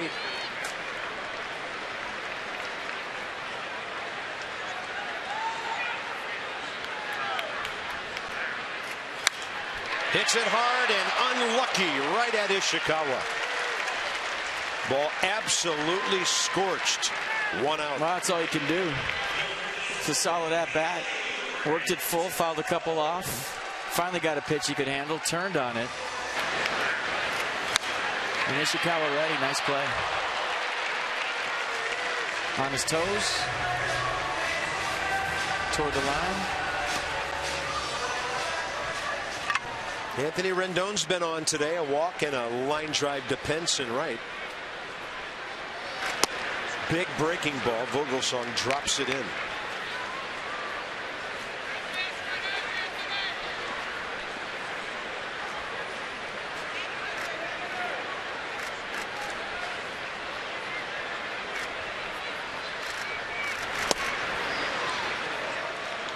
Well, you look at the second time around, Anthony Rendon hit a bullet to right field for an out. His second at bat against Vogelsong. Worth double, LaRoche double, Cabrera double, Lobaton walk, and then that line out by Denard Span third time around. So it looks like they're starting to figure out Vogelsong.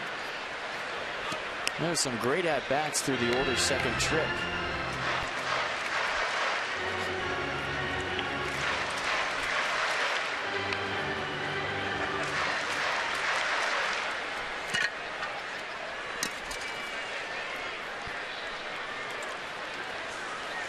As EP mentioned, only 76 pitches last time with that crazy rain-delayed game in Chicago. He got washed out after 4. He'd gone over 100 pitches his previous 4 starts. So this is a high pitch count for this stage of a game, especially when he's been working with a big lead all afternoon. 2-2 pitch. Great take by Rendon. The fastball just outside. Another long count. Vogelsong shaking his head. He wanted it. You just want this inning to get at least to LaRoche to give the Nats a chance to get back close here. It's outside. 3-2, 1 out. And Rendon will scorch one to left. And Michael Morse is there to grab it. Vogelsong not fooling anybody right now. And the Nats hitting into some tough luck. It'll be Worth now with 2 down. Not really living on the edge. You would think this might be his last inning. I mean, he's got a 3-run lead, going to qualify for the win, but the Nats are starting to really see him big.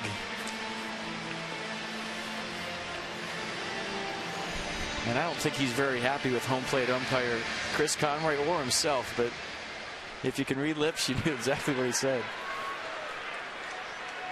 And maybe upset he didn't strike out Rendon on that 2-2 pitch.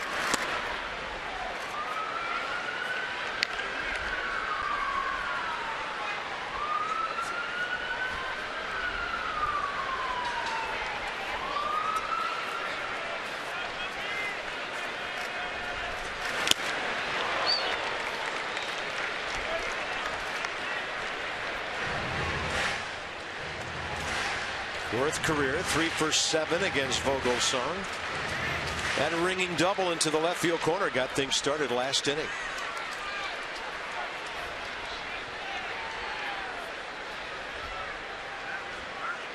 I mean, he really could have been talking to anybody when you think about it. Well, usually it's either himself or the umpire. Yeah.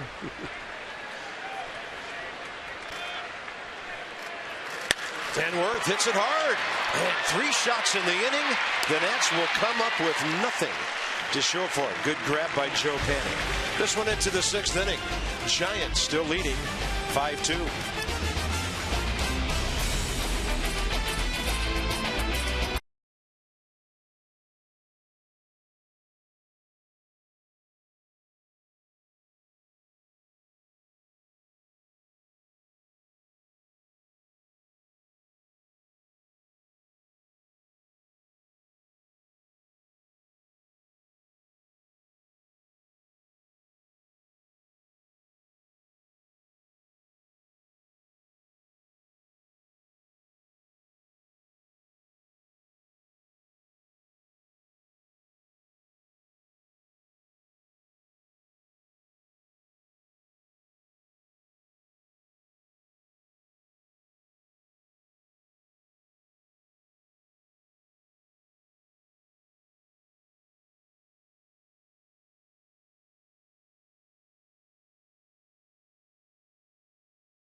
Definite signs of life with the bats the last 2 innings. Top 6, top of the order for the Giants. Gregor Blanco, 3 for 4 career against Craig Stammen. And today he's 1 for 3 with that leadoff home run back in the first.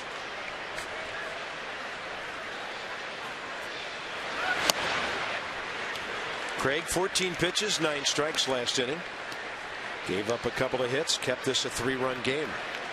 We talk about a big league hang with him inning offensively. Those were some roasted baseballs that went for outs.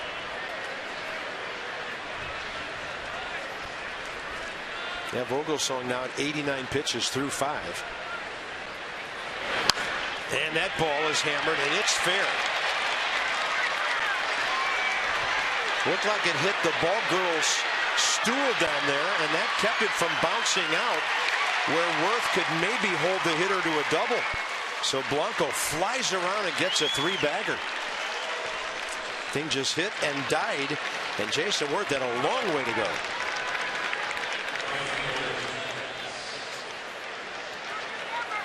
Yeah, if that kicks out, probably a double, but it stayed right against the wall, and Jason Worth had a long run, and Gregor Blanco can fly. So you see the slider, not a bad pitch. Blanco just beat a good pitch. And this is where it gets weird. Hits the stool, checks up, a little Bellata action on the backspin, turns a double into a triple. Infield in.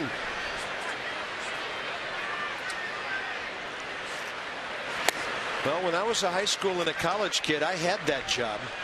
And we were told, pick up your stool and get out of Dodge if it's a fair ball.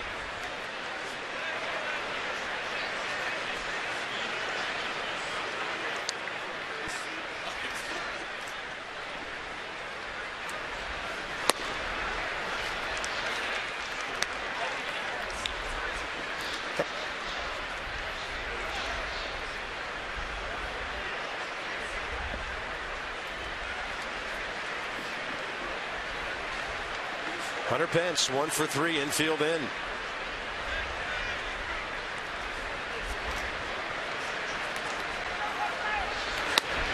And Stammen misses with another. Hunter Pence is 3 of 11 with a home run, 2 walks against Craig Stammen.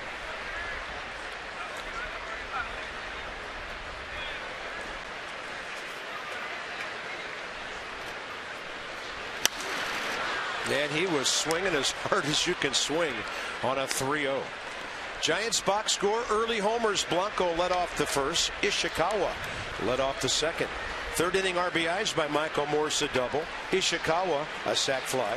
Brandon Crawford, a base hit. In check since then, but threatening now to pick up another run.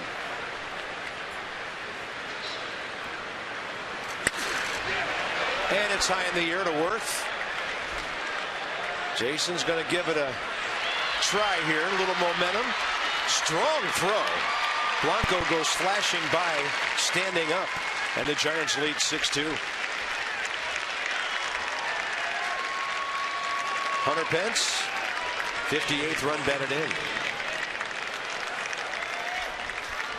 Pretty good throw by Jason Worth. I didn't think this was going to be close simply because his right shoulder's been barking, but he lets it rip right here. One hopper right in the money, and the speed of Gregor Blanco is the difference. That was a perfect throw by Worth. What a strange game, huh? You hit 3 bolts for outs in the top of the bottom of the inning, then you come up and a ball gets caught in the corner, turns into a triple and a sac fly. Yeah, that ball that Blanco hit maybe a foot fair. Here's Buster Posey. He's 2 for 3 today.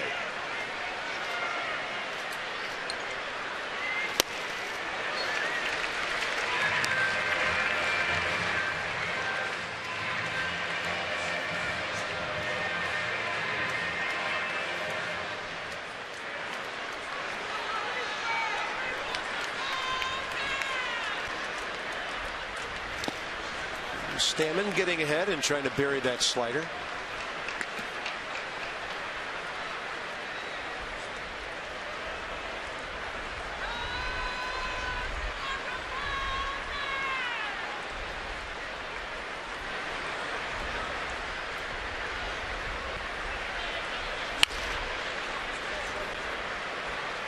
Good sinker right there in his hands.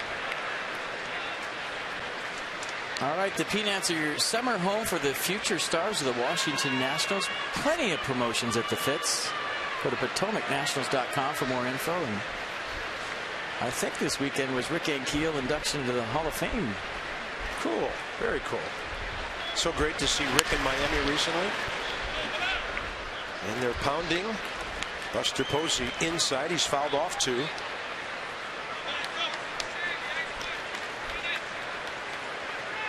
Got a number of tweets telling me that Rick did play in Potomac and had 181 strikeouts one year. On his way to the big leagues as a pitcher, the Prince William Cannons. There you go. Albert Pujols played there. 2-2.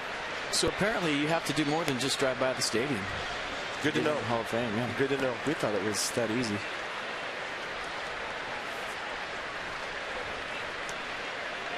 Our old friend Dave Fleming next door doing radio for the Giants. His younger brother Will used to be a radio voice of the Peanuts, and he's moved on to AAA Indianapolis. Posey reaching for that one and popping it out to center. Denard Span cruising to it, 2 down. Pablo Sandoval will be the hitter.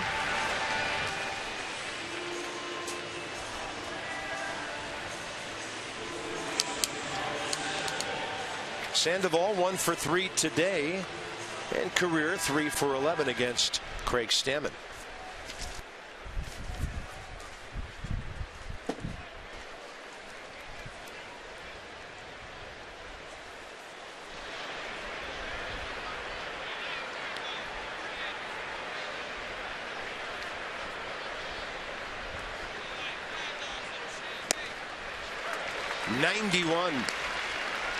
Good action as well.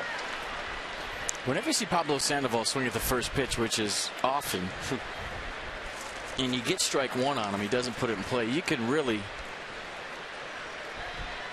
I guess, throw balls out of the zone and see if he'll go with you. Because he gets into swing mode in certain at-bats where he just swings every single pitch if it's close. But you don't necessarily have to throw him strikes, but he's such a bad ball hitter that he can put a lot of different pitches in play.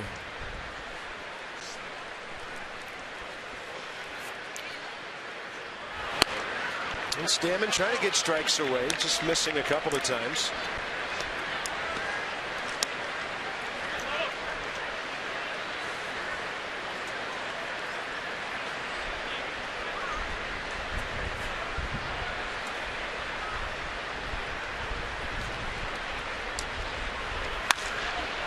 High in the air, it'll come twisting back to Bryce Harper. The leadoff triple by Blanco. Now the Nats need some leadoff action from Adam LaRoche. He has walked, double, driven in a run today, 2 hits in the series, and he has 13 RBIs in a healthy month of August.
This one still within sight, even if you're up on the rail between the gap over on the first base side.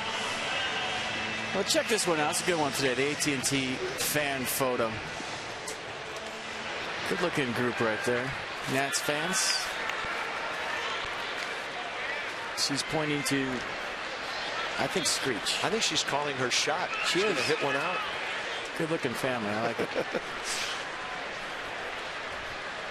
LaRoche, a walk and a double. I was going to say she looked like a puppet, but I didn't want to do that to her. She's too cute. Here's the Nats box score. First hit in the game, Worth leadoff double in the fourth.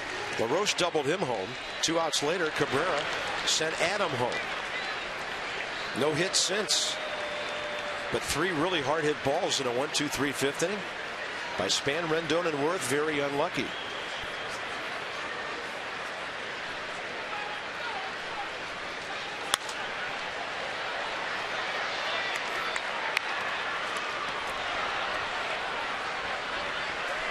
Well, maybe the last inning for Ryan Vogelsong.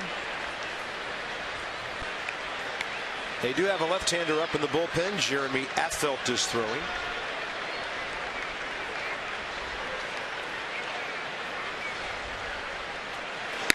And a fastball is up on 0-2.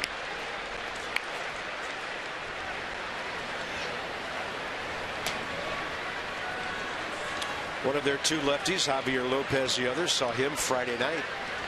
Affeldt's made 50 appearances with a 1.94 ERA. Good take by LaRoche. There have been times today when Vogelsong's had a hard time ending Nats at bats. He's starting to nibble once he gets the 2 strikes, working it back to even. Target away. He's going to get that one. Adam LaRoche left standing. And for Vogelsong, his 3rd strikeout of the day, Mercedes-Benz will track it. Let's see what Pitch Track has to say. Hit his spot. Buster Posey didn't move his glove. Chris Conroy liked it. Ian Desmond 0 for 2. Harper 0 for 2. The next up for the Nats. And suddenly Ian trying to bust his way out of a personal 0 for 11. Hitless in this series. Gets under that one, hits it a mile. See you later. Over the bullpen. His 21st, and now it's a 6-3 game.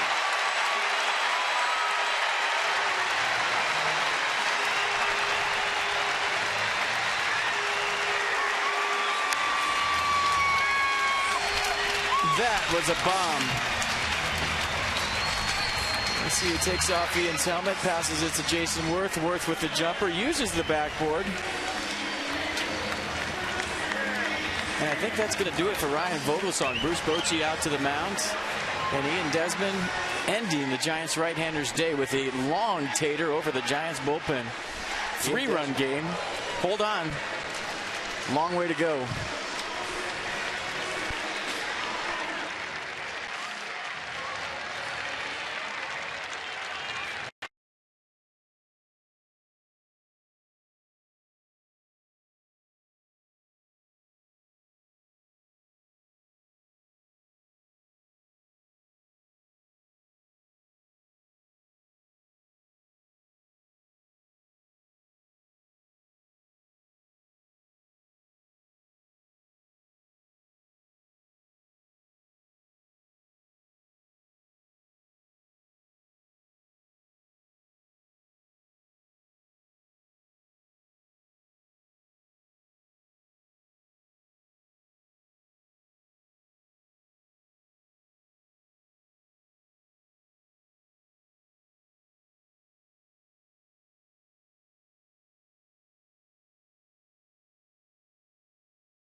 home runs like he and Desmond, they stay hit.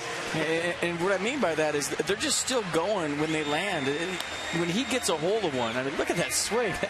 That's almost a softball swing right there, just going deep left center field. And so much backspin created, so much power in the stroke. The 21st home run of the year for you, Desmond. Over the bullpen. Nice catch by the Nats fan with the visor. Pretty good play in the dugout. Rendon with the assist. I think he's leading the dugout in assists this year. Nice pass to Worth, who's on fire, by the way. Back-to-back three-pointers. Somebody's got to step out on Worth. They're packing in the zone, and he's just beating it. You ever consider doing some hoops during the offseason? I mean, he used the glass, and he didn't call it on that one. I didn't quite see who was the human basket. I think you've got D-League analysts written all over you. I do. For really good. For baseball. Lefty-lefty matchup. Harper and Affeldt. Told you about Jeremy Affeldt's ERA of 1.94. 51st game. Not a strikeout guy. 31 Ks in 46 innings. But Bryce Harper, 2 for 5 career against him with a pair of doubles. I just saw the nasty hook from Affeldt. Got a split as his out pitch. Fastball. And Harper hits that ball hard. Michael Morse can only watch it sail over his head. Harper into second.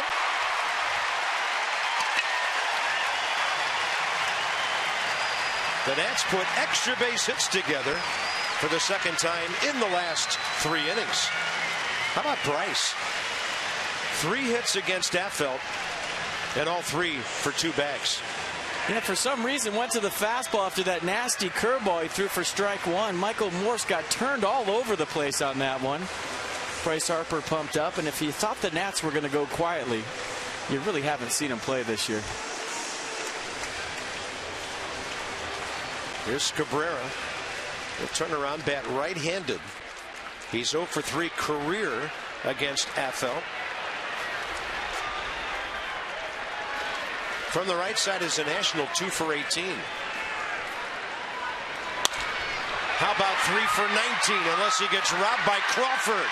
He's going to be safe at first. And runners will be at the corners with 1 out.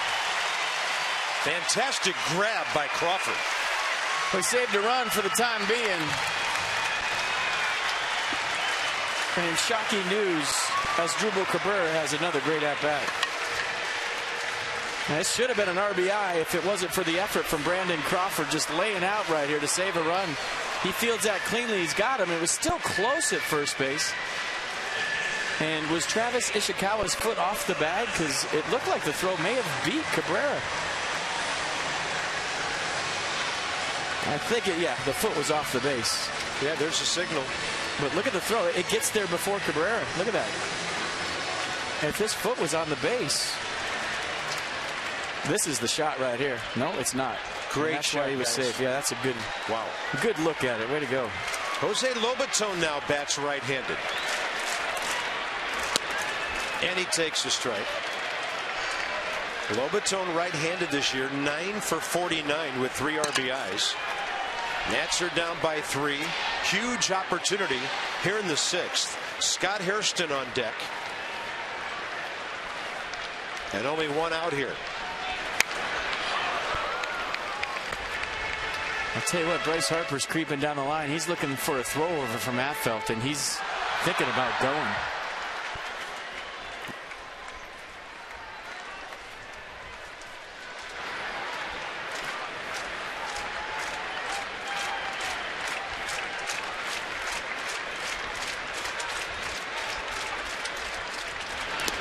Ball gets away. Here comes Harper. It's a 6-4 game, and Cabrera to second base. Huge. Not only do you pick up a run with 2 strikes on Jose Lobaton and make it a 2-run deficit, as Asdrubal Cabrera gets into scoring position.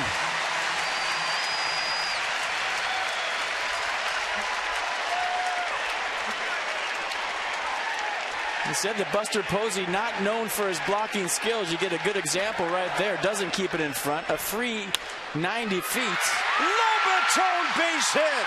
Here comes Cabrera. The Nationals are back to within 1.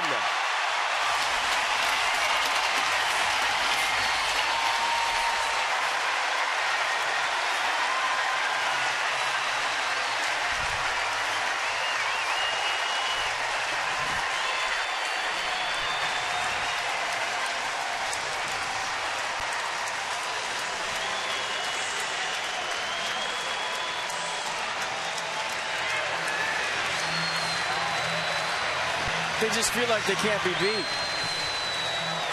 It doesn't matter what the score is. And I think you just go back to the 7-0 deficit in Atlanta, the last road trip, but they came back and made it a 7-6 game. They lost that game. And we said at the time we thought it was a turning point of the season. Since that game, they've lost 2, and they don't think they're going to lose this one. Yeah.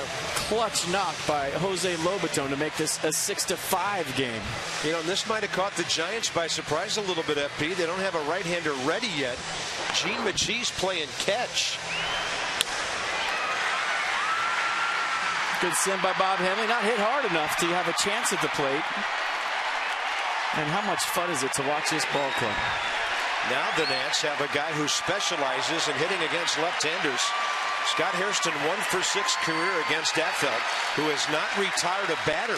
Still only 1 out here in what is already a 3-run 6th inning.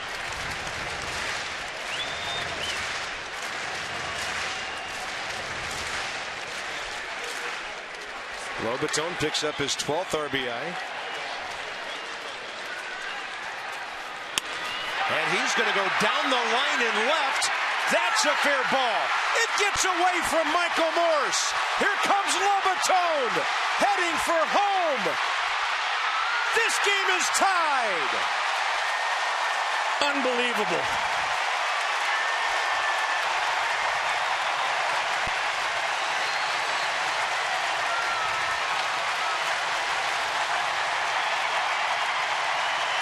This place is going nuts. They're losing their mind.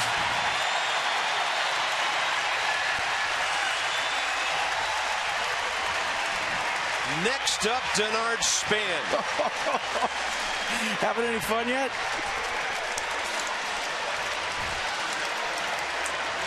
And now the lead runs in scoring position.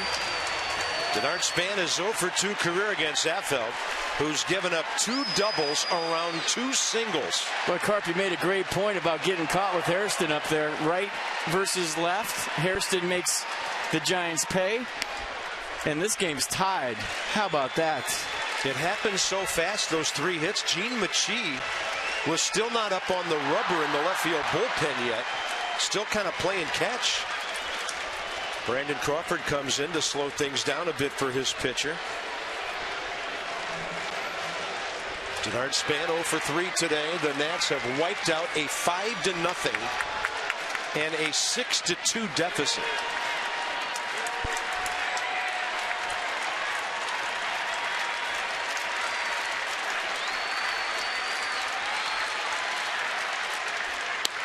And that breaking ball dropping in on Span. 1 ball, 1 strike.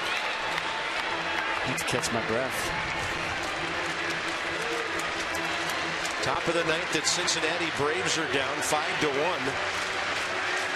And I'm sure an eye or 2 from that dugout has caught the score of this game.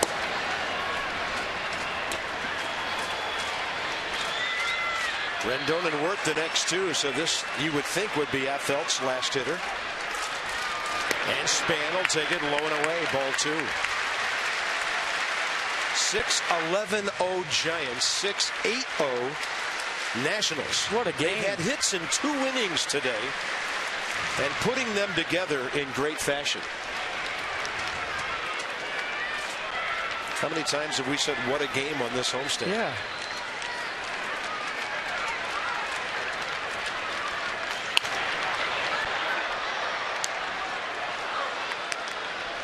I mean, how can you not be addicted to this team with what they've done the last week or so? You just don't see this. This doesn't happen. The 10-game win streak, the walk-offs, the way they fight to come back. It just... I've been in baseball a long time, and I've never seen anything like this. 2 balls, 2 strikes, still only 1 out.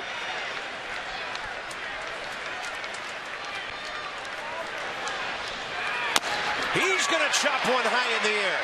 They'll have to hurry to throw him out. No chance. Runners at first and third, 1 out. That's Denard Span's 150th hit of the year. Well, they say the game never equals out, but for Denard Span last time up, he had one of the best at-bats he's had all year, and nothing to show as he lined out on a 3-2 pitch to Travis Ishikawa. Now he hits a chopper off the plate, and it does even out. Runners at the corner with 1 out. And look at this, right off the plate. And Joe Panik had to hurry with the speed of Denard Span. Couldn't make the transfer. I don't think he had him either way. The Nationals go 5 for 5 against Jeremy Affeldt. Gene Machie comes in to try to put out a DC Fire.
Park. And by the way, it's only the 6th inning, and we've had an afternoon and a half full of action already. Big crowd. We had 34,000 here Friday night, over 34 yesterday. So this series will be up around 100,000 in 3 games. And Anthony Rendon will face the right-hander Gene Machie. And by the way, he's 2 for 2 career against him. And how many for the homestand that just can't believe what they've seen recently? Gene Machie, fastball, slider, split change the out pitch. It's nasty. We saw it the other night. Likes to get strike 1 with a fastball. I wouldn't be surprised in this situation if he goes right to that split with the go-ahead run at third base. Yeah, that's Hairston. Don't forget about Denard Span. He might be on the move at first. Trying to stay out of a double play situation. With that in mind, Giants throw over and they get Denard Span. That's huge. That cannot happen. 2 outs. Matt Williams coming out until the video guys in the clubhouse can have a look. Span not convinced he was out. Punched out by Jordan Baker. Let's look at it together. See the hesitation. Good move by Machie. I don't know if the tag was there, and they're not going to appeal. Huge out for the Giants.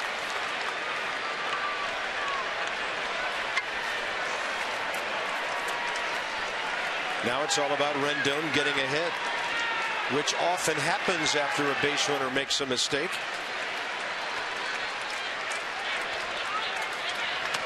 And Machie almost threw it away. Whoa.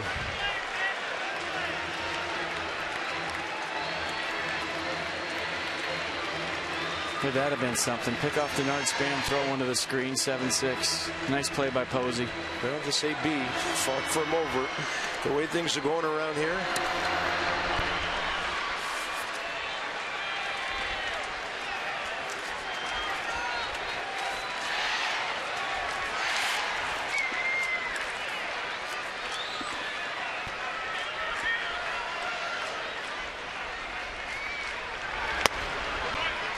Breaking ball missing, 2-0. Well, the split from Machie is his best pitch, and oftentimes it's in the dirt. And with what's already transpired here in this inning, you wonder if he has enough confidence to throw it to Buster Posey, who really kind of let that last one go by. Stood up, didn't block it. Might give Rendon something elevated to swing in. Way outside.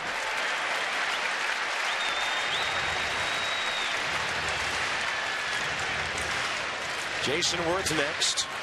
This inning started with LaRoche, who hits behind Worth, being called out on a borderline pitch.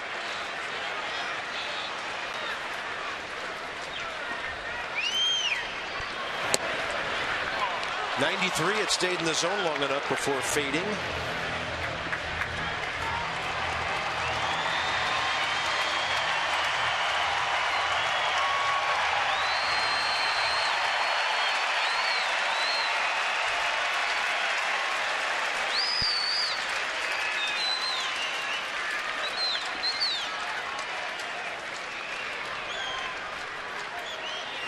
And Rendon takes the base on balls.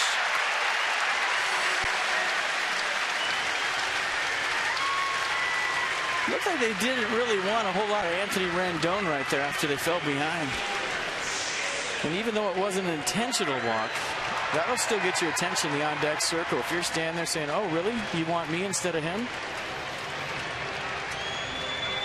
Jason Worth knows exactly what just happened. Well, Jason Worth, 0 for 1 career against the right-hander. 9th Nat to bat here in the 6th inning.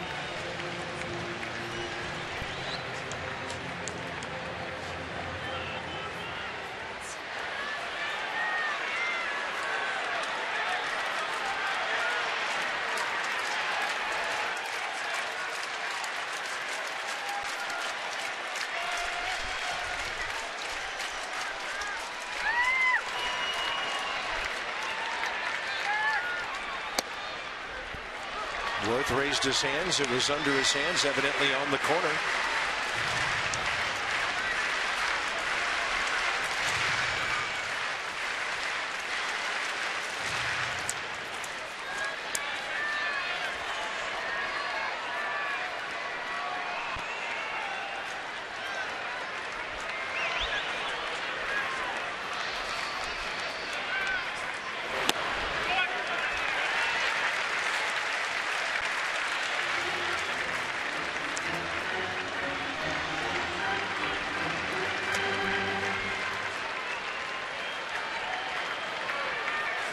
.6 ball game. Bottom 6. And the Nats still fighting to try to get on top here. Worth, flare, right field line going foul. Strike 2. So I'm watching on the ISO monitor, Carp, the move of Machi to Denard Span. Watch his front leg. He moves it before he throws over. It's a balk move where guys try to get away with buckling the front knee and throwing to first base. It's hard to see for an umpire, but as a base runner, when you're looking for that front leg to move and you're thinking about stealing, that's your key. So as soon as you see that knee buckle, you're thinking he's going home. You know, that can't move. That's a balk, and it's a balk move. A lot of guys do it. They do it almost simultaneously as when they step off. But yeah, and there was a runner on third when he did that. So a run could have scored and Span moving up. Just watch his front leg. It goes before he steps off. So that's what Denard Span saw, and that's why he was late getting back to first.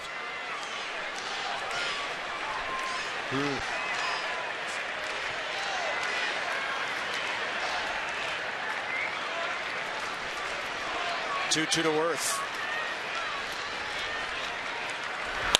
Up the middle, base hit, and the Nationals have done it. They've taken the lead here in the 6th inning. Hairston home from third. Rendon to second. It's a 5-run 6th inning. Unbelievable. It really is. I know I keep saying it, but there's no other word. Clutch. 2-out knock right back up the middle, and these guys just don't know any better right now. They really don't. We're winning every game. We don't care what the score is. You can have your 5-run lead. And they're giving Jason Worth the get on top sign. He's giving it back. I mean, this is special. Really special stuff you're seeing. Wow. Here's LaRoche, who started the inning. He's 0 for 1 career against Machi. And he takes a fastball that misses. The Giants bullpen in this inning, facing 7 batters haven't retired a single batter. The only out, the pickoff.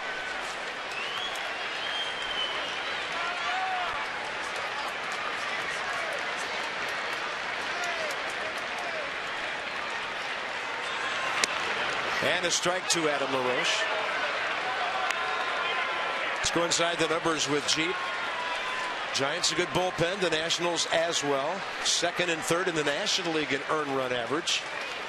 But that Giants, their numbers changing as we speak in this inning.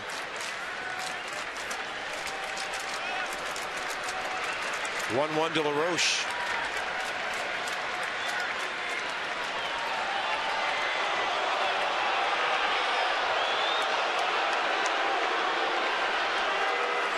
Looks like Rendon's got a little buddy right there. Pigeon in the shift. Good seats. I'd like our chances if he had to throw into first. Probably shorter on it. Way outside with the off speed, 2-1.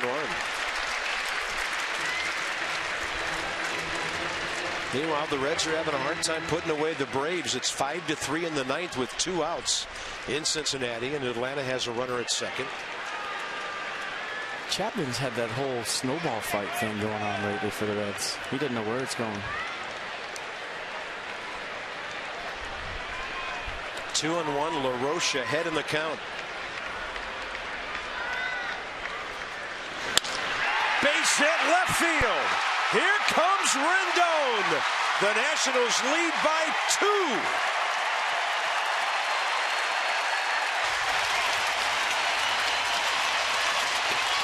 Now LaRoche with 69 RBIs.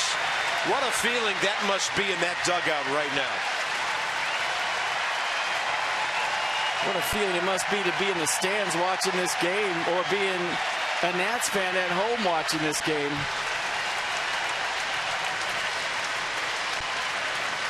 And they are going nuts here at Nats Park. What an inning. And the line is still moving on a clutch 2-out knock off the bat of Adam LaRoche. My goodness. And the guy who started this madness with 1 out, Ian Desmond, who hit a home run to make it 6-3, is waiting.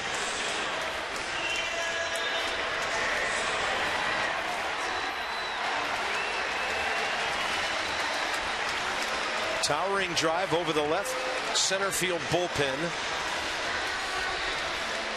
And 6 more hits with a walk since then.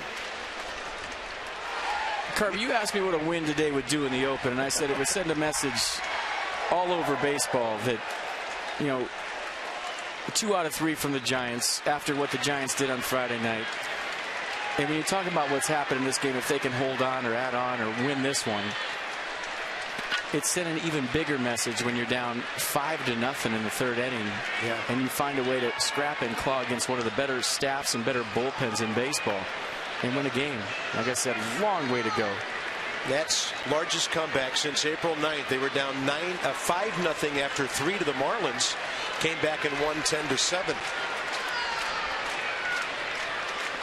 Long way to go in this game, but you like the way it's trending.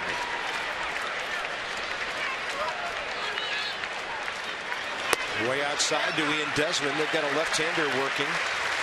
That's Javier Lopez because Harper's on deck. Former UVA product pitched in the ball game. 2/3 on Friday night to help them hold a big lead.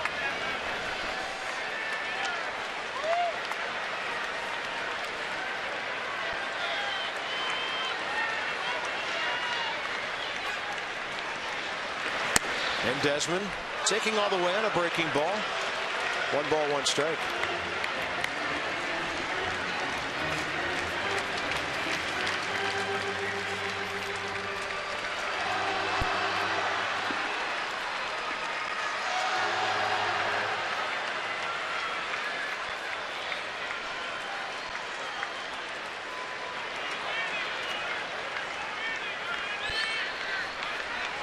Pitcher taking a deep breath, and Buster Posey came walking out from behind home plate before Gene Michie even stepped off the mound.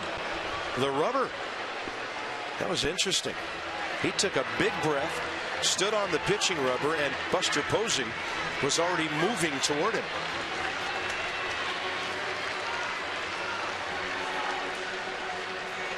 What if he threw it? What if he catch you out in front of home plate? I suppose it would be catcher's interference, and the batter gets first base. I mean, he was not looking home.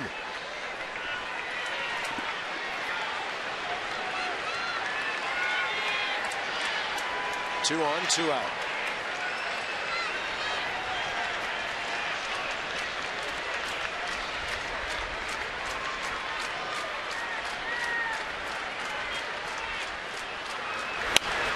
Desmond with a big rip on a pitch to the outer edge.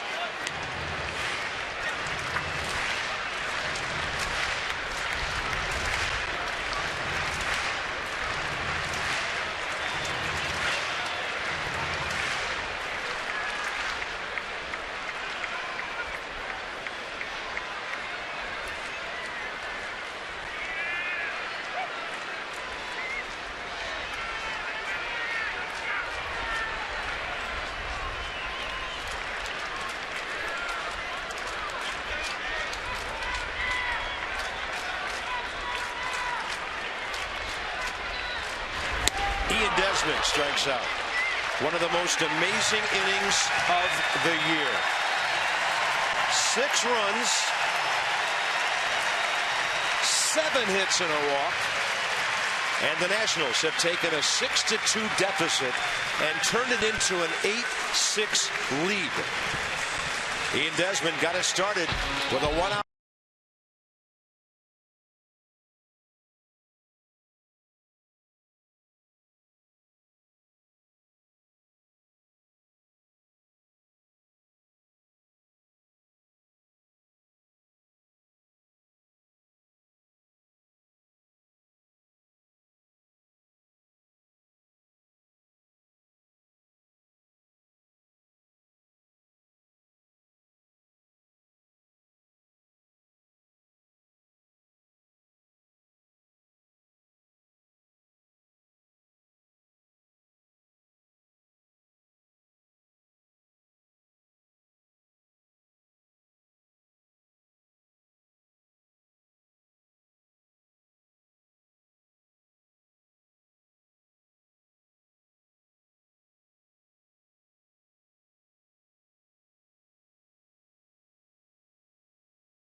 If you purchase Nats Plus, a new membership program for full and half season plan holders, you get great benefits for next year and priority for 2014 postseason tickets. 202-675-NATS or visit nationals.com/Nats Plus.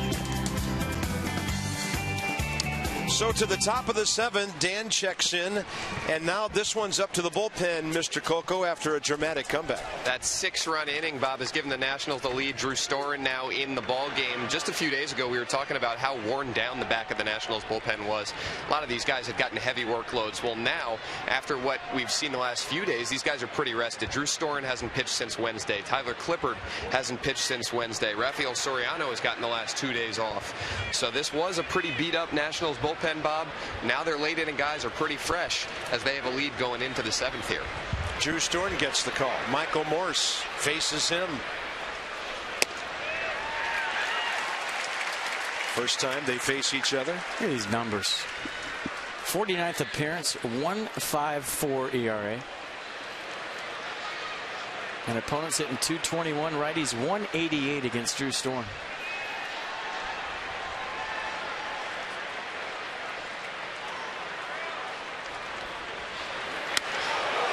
is high and tight, and it takes Michael Morse's helmet off. There was something little right there, but I like where Jose Lobaton set up for Drew. His sinker's got a lot of run to it, so he really didn't get too far inside, kind of on the inner third of the plate as you look at the chin music to Michael Morse. No way he wants to hit him.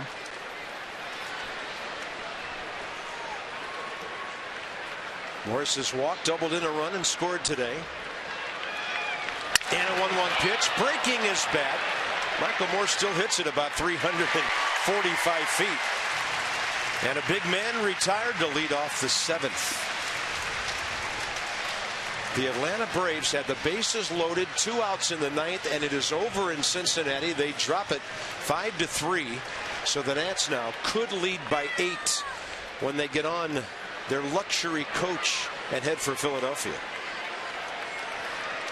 Crowd starting to pick up on the fact that that's been posted on the scoreboard here. And here's Joe Panik, who's 1 for 2 with a walk and a single. Sure is fun to scoreboard watch when your own team's taking care of its business. It really is. And I'm serious about this. If the Nats hold on and win this and go to 8 games, somebody needs to go out in the parking lot and take the wheels off both buses heading to Philadelphia and tell the Phillies to come down here. Well, they won 2 out of 3 this weekend over a contending ball club from St. Louis. But you know what, though? That said, you're obviously joking. When you're as hot as Matt Williams' club is, don't matter where you play. Home, road, parking lot.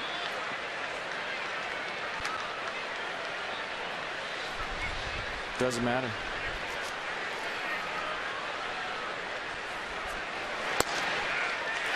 And Stern with a strike. 1-2. Mercedes-Benz will track it. Changeup moving a lot. Good frame by Lobaton on the backside to get the strike call. Watch him just stick the landing. That's nice. Boy, is he good back there with the glove.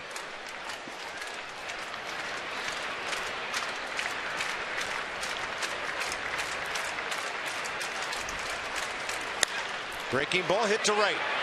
Jason Worth on the move, and he's there. 2 down.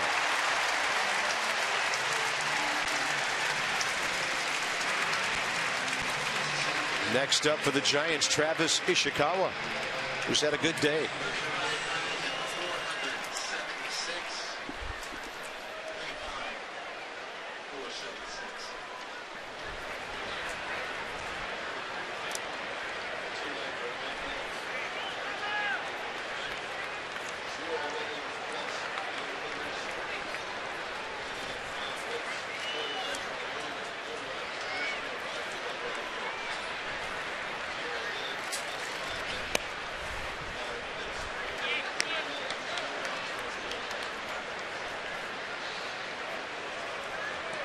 Ishikawa, homer, sac fly.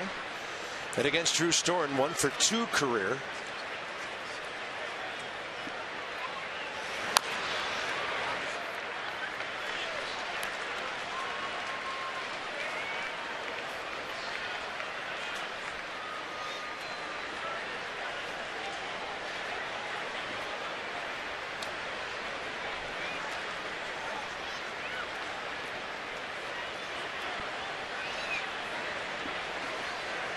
One Storen to Ishikawa. Hanging on that foot, delivering 87 deep, span there. 1-2-3, 8th inning. Time to stretch. It's our Hyundai 7th inning stretch for 35,476. Having a big time. More than 103,000 in the ballpark this weekend.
Span running, pitch outside.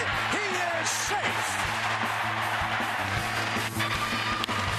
Bouncer third base way near the bag. Pacheco, low throw. It gets away. It's in the camera bay. And Denard Span is being sent home. The Nationals have walked off again. How can this keep happening?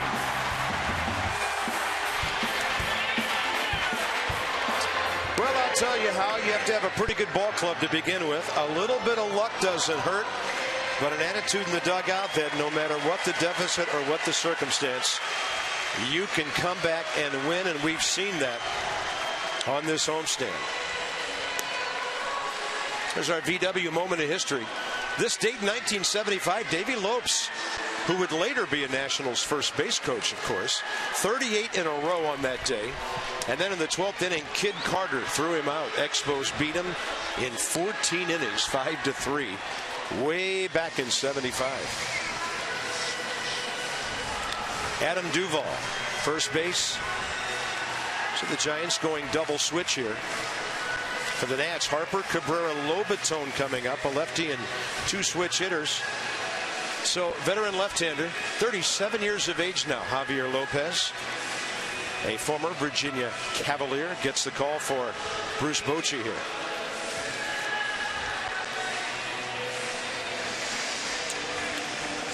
One of the most reliable lefties in baseball over the last several years.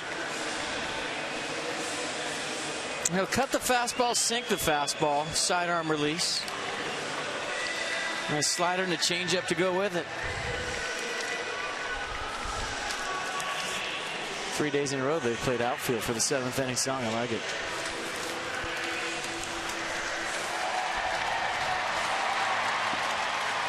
Bryce Harper against Javi Lopez. 1 for 3 career with a double. I'll tell you what was a big at bat. Desmond had just hit the homer. It was still a 3-run game. They bring in a left-hander to face Harper, and Bryce promptly doubles against Jeremy Affeldt, and the Nats were on their way. Good call.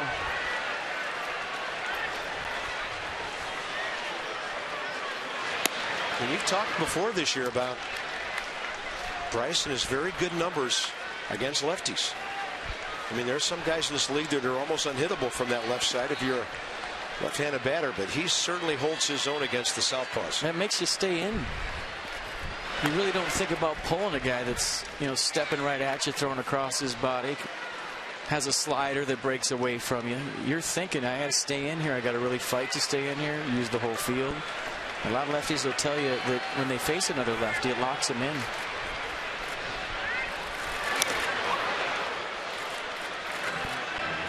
For the 8th, Tyler Clippard.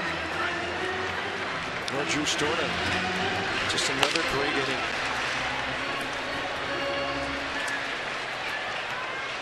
Drew Storna is the 2014 version of Sean Burnett, the ho-hum inning. The kind of boring 1, 2, 3 that Sean Burnett used to throw up there all the time in 2012. The uneventful, don't take it for granted because it wasn't as easy as it looked inning.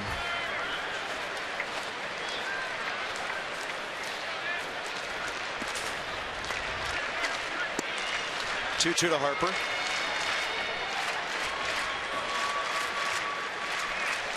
Shadows creeping here. On a pitch way inside, Bryce kind of threw the bat out there, I guess, in case it came back to be a strike. Well, this is an emergency hack.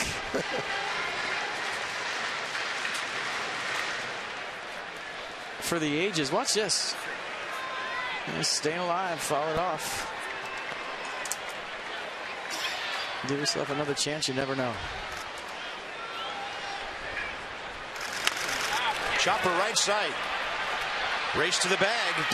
And getting there first, Lopez, 1 out. Fans applauding Bryce's hard work down the line there. RBI Baseball is back with all 30 Major League teams and 2014 players. Get the Retro 2 button-style baseball game you've been missing for years. Visit RBIGame.com for more details and download on your mobile device.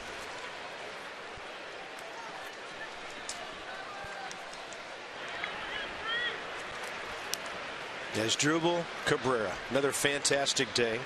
Walk, RBI double, single, run scored. He and Ian Desmond have been great up the middle. They've turned 13 double plays. Actually, counting one today, 14 in the last 9 games. Well, it's back to the lineup where, hey, good luck working your way through it. There's no outs. Yeah. No easy outs. Then out to short, Crawford. 2 quick outs for Javier Lopez. Tomorrow we will be in the city of brotherly love.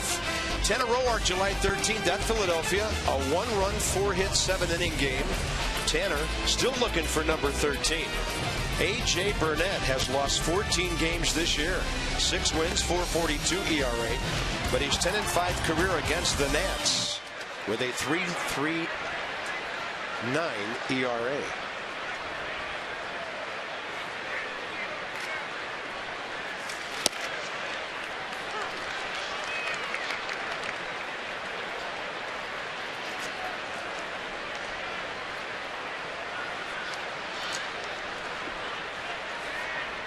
Jose Lobaton, a big RBI single last inning. He drove in the first run after the Desmond homer. And then Hairston, Worth, and LaRoche would follow with runs batted in. Jose fouls it back, 1 ball, 2 strikes.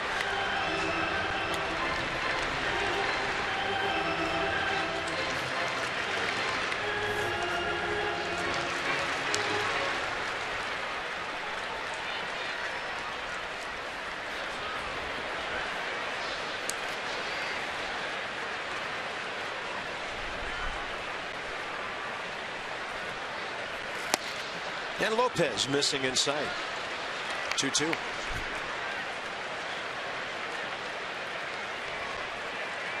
The shadows can creep all they want at this point. You got that right. Good luck finding a Clippard difference between his fastball and changeup in the next half inning. Lobaton up the middle, and Jose has another hit. And he's on base for the 3rd time today. 2 knocks, a walk. And look who's about to stroll up to the plate for the Washington Nationals. Look at this. Drew Storn hitting. Drew Storn is about to grab a bat and go up there and, I would say, track maybe. I don't know if they even want him to swing. Let's see. Oh, he's going back. Now that was a decoy. No, that might have just been, I'm trying to get an AB. No, everybody has their game faces on down there. They might have been thinking about letting Drew hit. Well, he threw only 10 pitches, 7 strikes, but you're going to go with a guy like Kevin Franzen or Danny Espinosa in a situation like this. Dan, you're right there. What was that all about? Guys, Drew walked out there with his helmet, strutted confidently to the front of the on-deck circle, then heard the whistle from Matt Williams, turned around. Matt motioned him back to the dugout, and Drew goes, "Oh, come on, please." He wanted to hit, boys. He's a double ear flap guy, too. Look at that. You know, Drew up by 6, maybe. It's a 2-run game. Well, I think he's saying more than wanting to hit, that he wants to go back out in the 8th. Yeah. I think there will be times when Matt Williams, maybe without the hitting aspect, would consider sending him out for a 2nd inning. Drew, by the way, as a big league hitter, is batting .500. He's 1 for 2. Well, not enough to get him this one. Where are we hung up? He's hitting .500. Danny Espinosa, 1 for 2 career against Javi Lopez.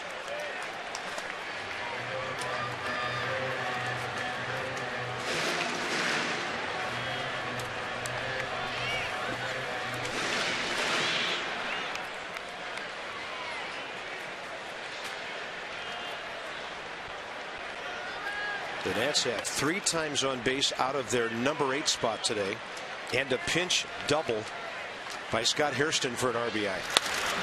And now Espinosa is going to check in. Good for him. 2 on, 2 out. Only Danny's second at bat this series, and he cashes in a single. That feels good. Up to Denard Span it goes. Off the bench, right-handed, knock up the middle. For every Nationals walk, Care First Blue Cross Blue Shield contributes $50 to Girls on the Run DC. The Nationals have drawn 416 walks for a total of $20,800. Care First Blue Cross Blue Shield encourages each of us to take that first step towards a healthier and more active lifestyle. Denard Span, top of the order. 1 for 4. Base hit last time. That chopper off the plate. And Lopez delivers one right to the outside edge.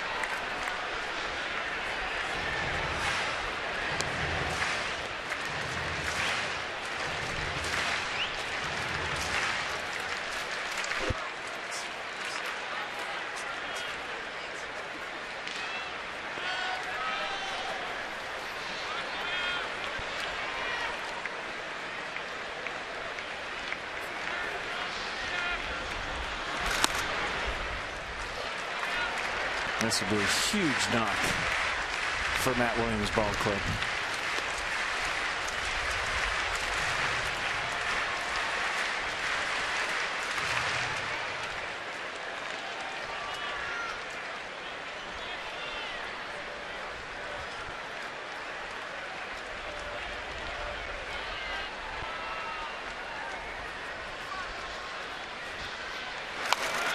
Span staying with that breaking pitch.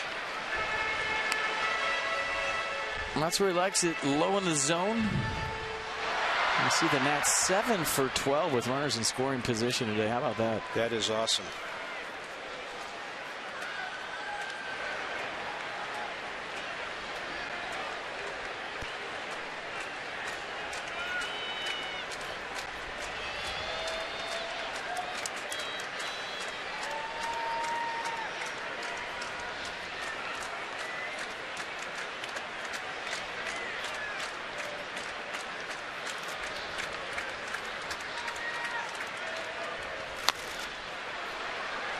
Yeah, that's diving down and in. Very quiet in Nats Park right now, and you have to believe after this homestand and what these guys have seen, they're spent. What they've seen today. I mean, everyone just kind of sitting around going, wow, okay, catch my breath. 3 games this weekend against the Giants, averaging 34,443. Nats are on a pace to challenge the all-time attendance record set back in 05. 1-2 to Span.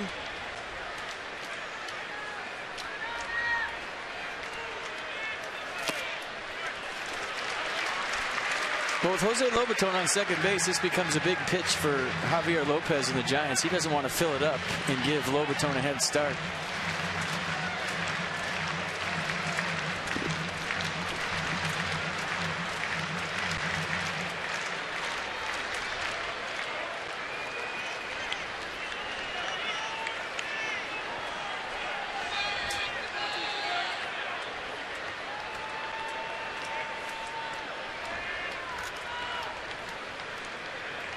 And a 2-2. Span, base hit left field. Lobaton around third. Bob Henley sends him. The Michael Morse throw is cut off. Everybody else is safe. And the Nationals lead 9-6. It's another multi-hit game for Denard Span, his 49th of the year. I'll tell you what, that was good base running by Danny Espinosa on the back end. Obviously a clutch hit by Denard Span, his second knock of the day. That's a 2-out base hits that score runs, 2-out RBIs really take the wind out of a ball club. This is just another clutch example. Why was it a good base running decision by Espinosa? He drew a cutoff from Pablo Sandoval that could have been close at the plate with Jose Lobaton. He was trying to draw a throw at third. Sandoval cut it off, and Lobaton scores easily to make it a 3-run lead for the Nats. And I don't remember the Nationals ever getting 3 hits off Javier Lopez. So they've knocked him out, and they're Span with his 20th since July 11th and his 49th of the year. He has 151 base hits this season. It is unbelievable what this ball club's doing, and a 9-6 lead.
This copyrighted telecast is presented by authority of the Washington Nationals and may not be reproduced or retransmitted in any form.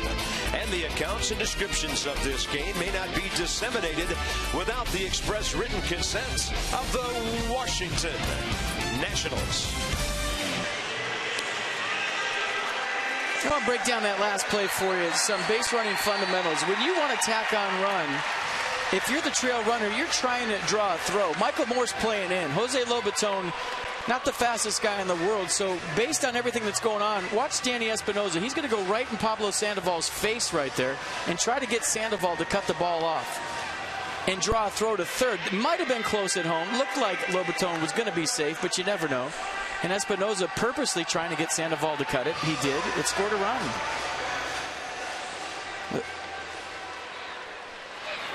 Here's Juan Gutierrez facing Anthony Rendon. Rendon 0 for 1 career against him. Gutierrez pitched the 9th inning on Friday night, gave the Nats a run on a hit, walked a couple guys, and tested the patience of his manager a bit in a then 10-2 game. Strike one. You know, that also works when you're at home too, because the crowd's going crazy, and even if Buster Posey's, you know, yelling leave, leave, leave, or whatever their verbals are to Pablo Sandoval, he can't hear it. So Pablo sees a runner in his face, he cuts it off. The run scores. That was nicely done. Nats playing great baseball. Crowd noise not a problem these days for the home team.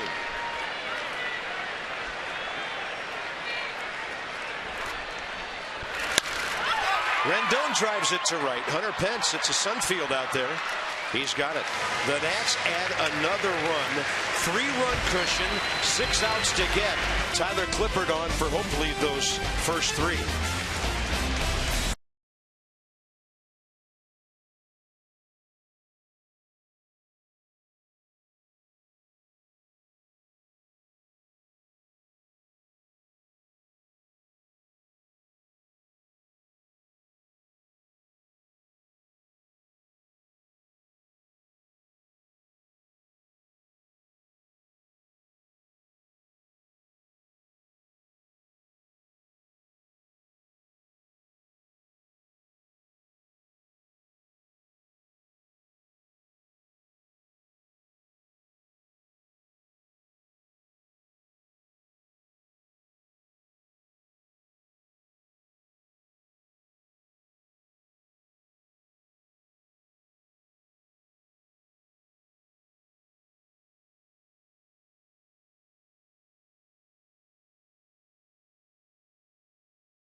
Brought to you by Honda.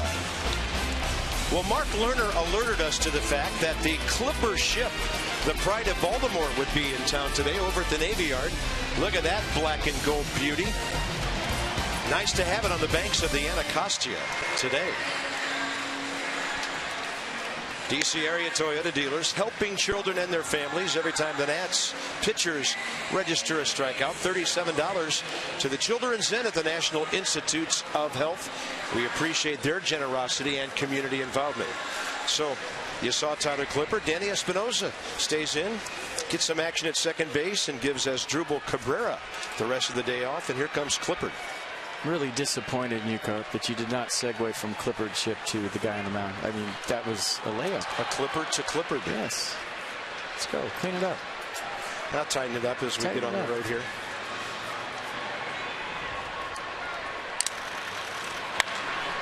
That ball gashed into right. Brandon Crawford. And as wonderful as this homestand has been, I think all you folks know this game is far from over.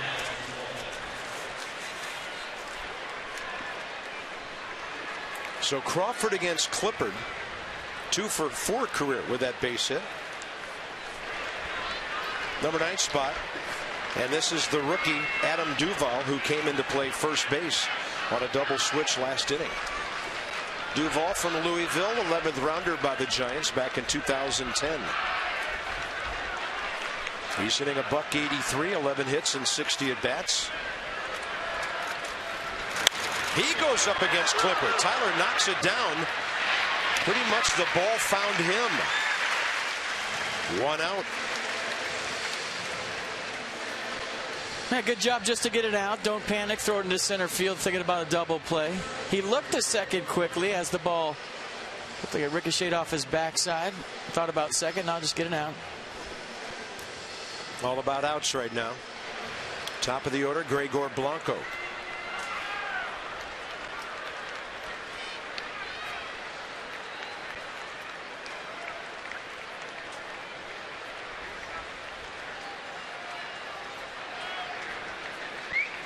Blanco today, quite a day.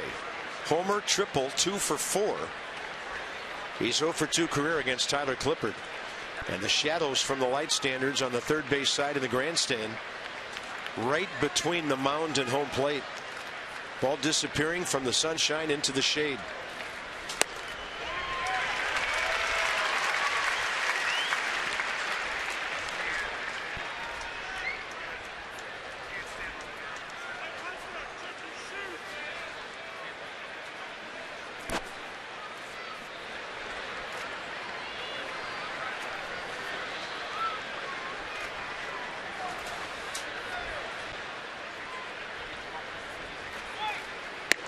Then he goes fastball upstairs, 1-1.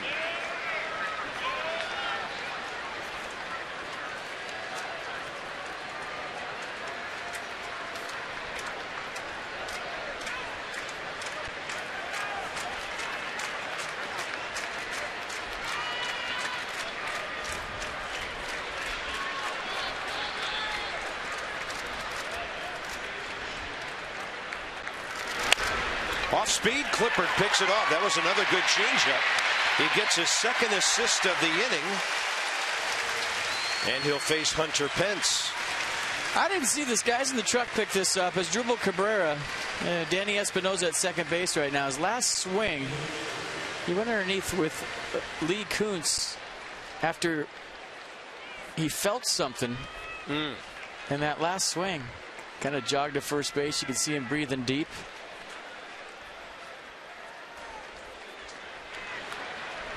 I'm sure Matt Williams will let us know after the game. Hunter Pence is 1 for 3 today with a sac fly. For the Giants, that's a big run sitting out at second.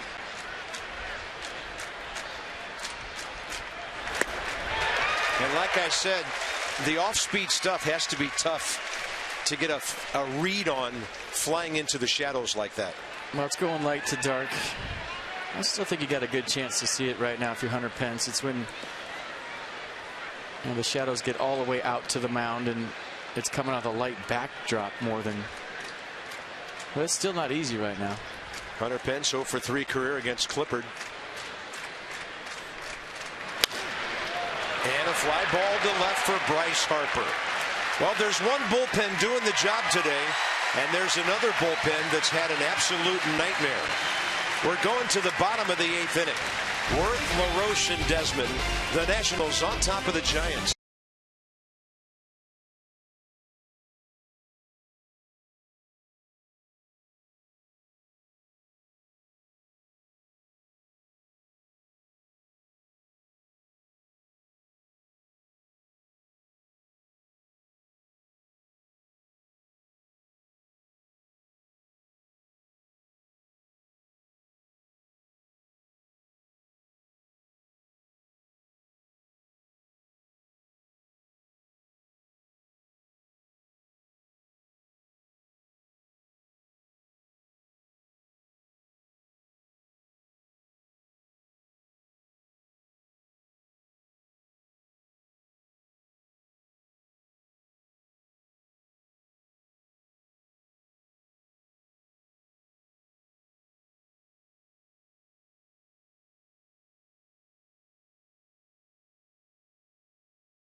anything. Just 6 runs and a huge comeback to make this an 8-6 game. They tacked on one in the 7th to make it 9-6. But we're going to show you all the hits.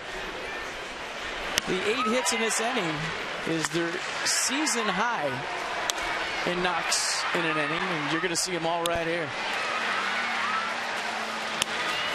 Couple of pinch hits. Scott Harris did do a nice job. Danny Espinosa off the bench doing a nice job. So the bench doing it. Jason Worth with the fist pump. He's jacked up. Adam LaRoche with another base hit. And how much more can these guys give you? The at-bats are spectacular. Guys going the other way. Exactly what the pitcher gives to them. Impressive.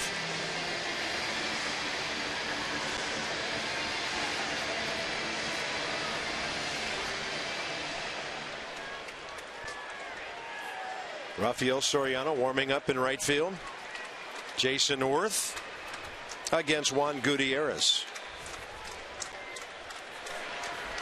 2 for 6 career. Cloud cover for a moment. It's almost as if the baseball gods want the Nationals to see the ball and the Giants not to. Hey, you're playing good. This is what happens. Shadows for the other team. You get up, it's clouds, and you can see the baseball. How about that? Oh, man.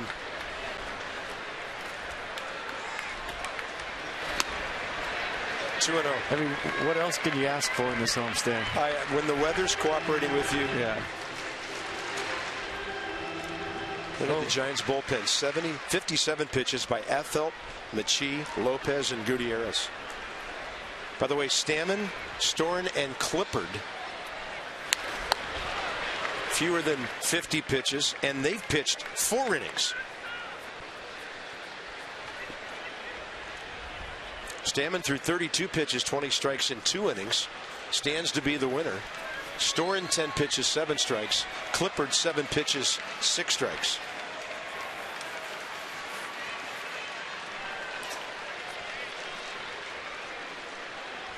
Two and 1 to Jason Worth here in the 8th.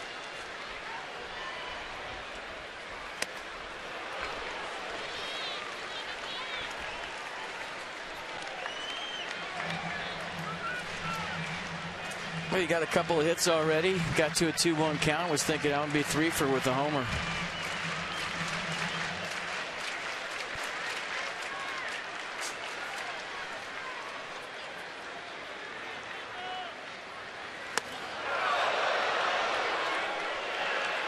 Look out.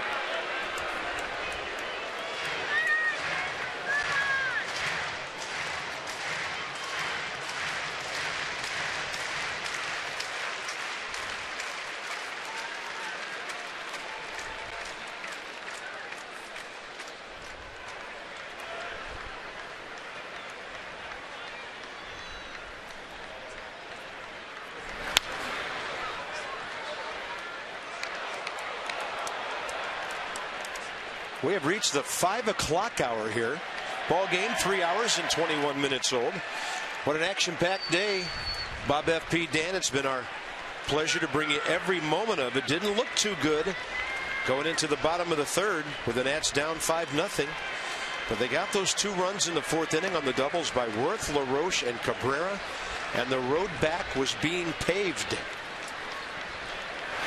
Nasty breaking ball. Worth stays with it. Foul ball.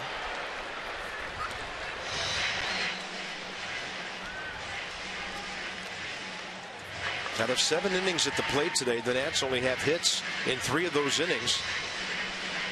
It's been kind of crazy.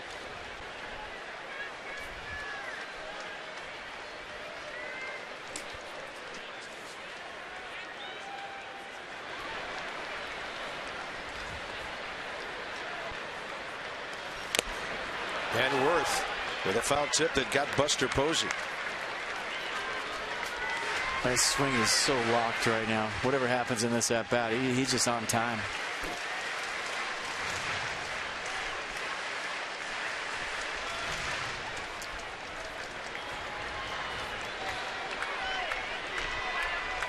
He got 2 hits with a bullet out to Joe Panik at second base.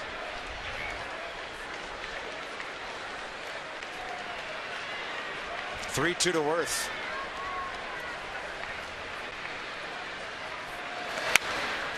And he is battling.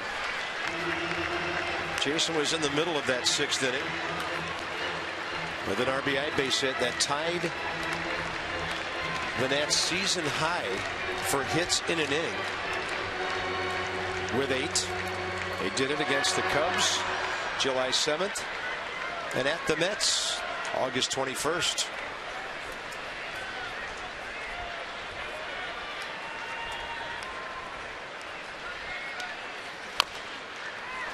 A ball hit Worth before going fair.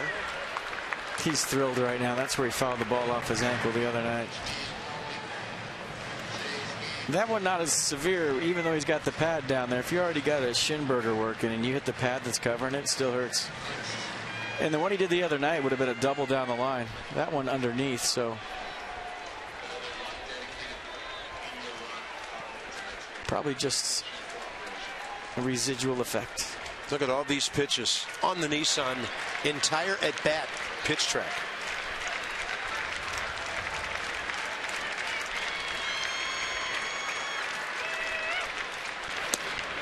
Great at bat by Jason Worth. He's on for the 3rd time. So dialed.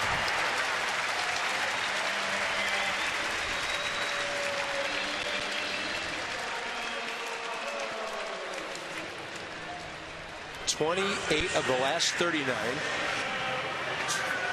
They've won 42 home games already this year. 2 home stands to go. Hey, don't sleep on the bottom right there that I can't draw on, because my telestrator won't go down. That 14 and 14, remember all the injuries? Yeah. And the bench guys coming in doing a good job, just kind of treading water. We talked about it all the time. You know, hey, decimated by injuries. The bench is doing a good job. They're staying right where they need to be, right around 500. They get healthy. They start clicking later in the season. Well, that's why we said it. It's happening.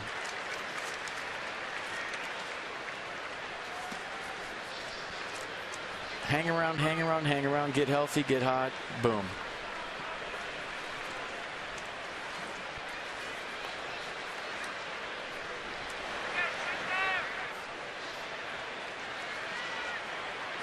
Adam LaRoche, a big day. A walk, RBI double, RBI single. His next batted in will be number 70.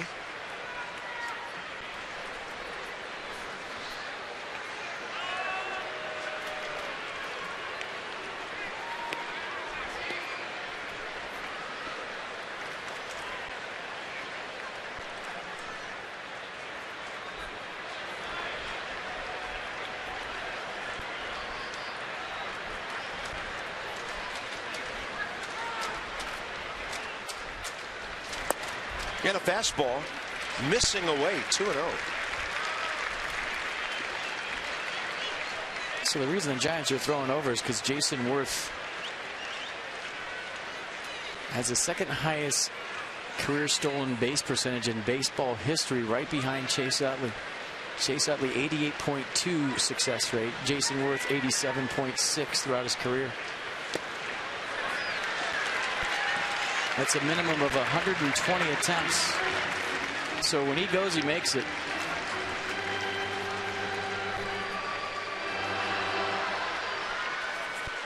Well, perfect this year, 6 for 6. 120 for 137.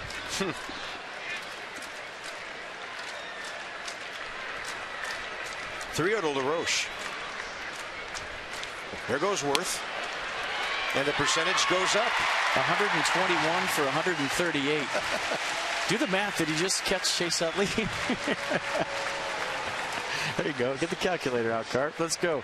Hey, best count in baseball to steal in. Nobody ever throws over. I know I say it all the time. You just don't see it very often, because the worst thing that happens is it's a 3-1 count to the hitter. If it's ball 4, you're safe. That got him to 87.7. And LaRoche hammers one out to center, but it's right at Gregor Blanco, and he'll 2-hop it down to 3rd base for the first out. The Nats continue to get great swings, and Adam LaRoche has had another really good day. The Nats are 7.5 games up as we speak, and Masson wants you to show your support for the team by using hashtag #IBackTheNats. Throughout August and in the month of September, tweet and Instagram using the tag to connect with your friends and to be eligible to win exclusive prizes from Masson. I think they're giving away a new house. No. think I read that somewhere. Desmond 1 for 4. That'd be exclusive. Towering comeback starting home run.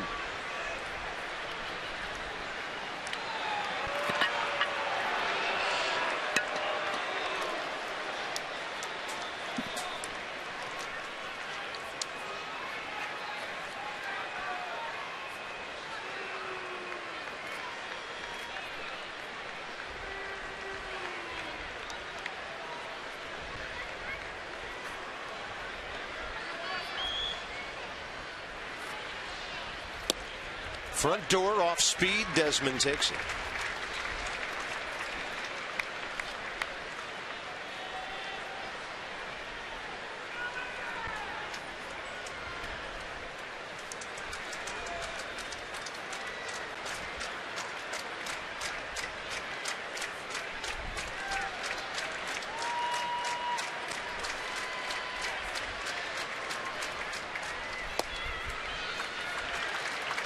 Good take, gauging, seeing the off speed, looking for a heater right here.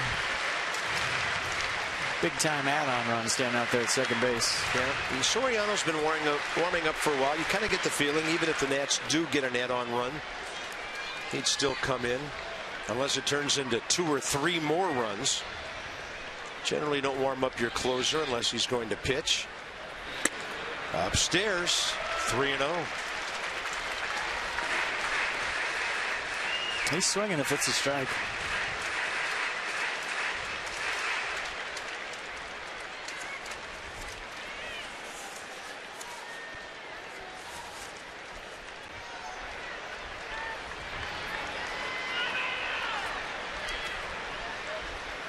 He does. Up the middle, base hit. Here comes Worth, and the Nationals are going to have a 4-run lead. Earlier this year, they trailed Miami 5-0, won 10-7. Today they trailed 5-0, and now they're ahead 10-6. And Ian Desmond, RBI number 79. I'm going to talk about all homestand. Good baseball. Jason Worth has a great at-bat. He gets on via the walk, steals second base in a 3-0 count.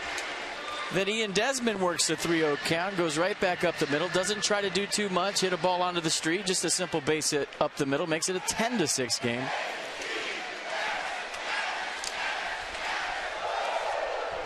Ten runs on 15 hits. And that ball jacked down the line by Harper. Looks like a homer. Fair ball it is. And it's 12-6.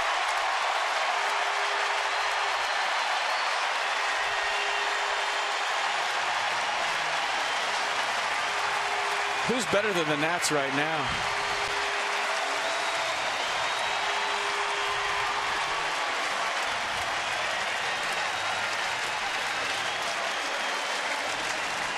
That was a cannon shot.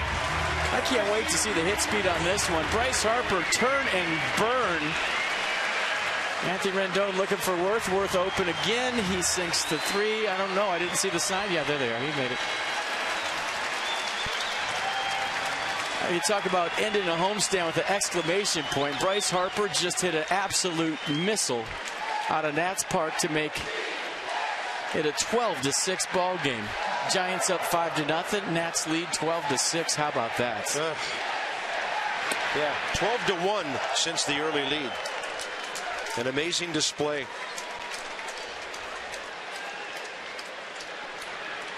Okay, that thing I said about Desmond's home runs staying hit. Yeah, there's another one. Yeah, forgot about that guy. Good thing the ballpark got in the way. He might have synced the Baltimore Clipper. I think he broke the bullpen. Bryce, I think he broke the bullpen. Look at him get up on top of that ball. Not quite as high as Hunter Pence's home run. Lefties generally not known for hitting high fastballs. And Bryce Harper, oh, he broke the foul pole. That's going to leave a mark. It's an absolute barrage by the Nats today. Took a while.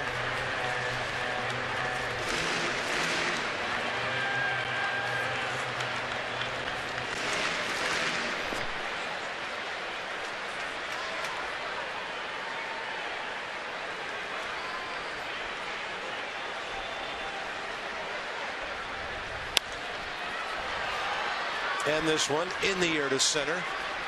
Blanco. And that's already the second out this inning for the Giants. Well, this is a good ball club the Nats are beating. They're heading home to take on Colorado for 4. I don't think you see this one enough, Carp. Look at him just roll the wrist, get on top of that. It really had good balance, wasn't bailing out.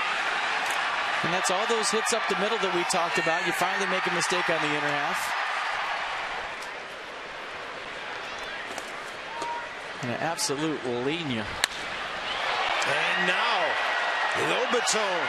And look at this go. Jose Lobaton. How about his day? 3 for 4 with a walk. On base 4 times.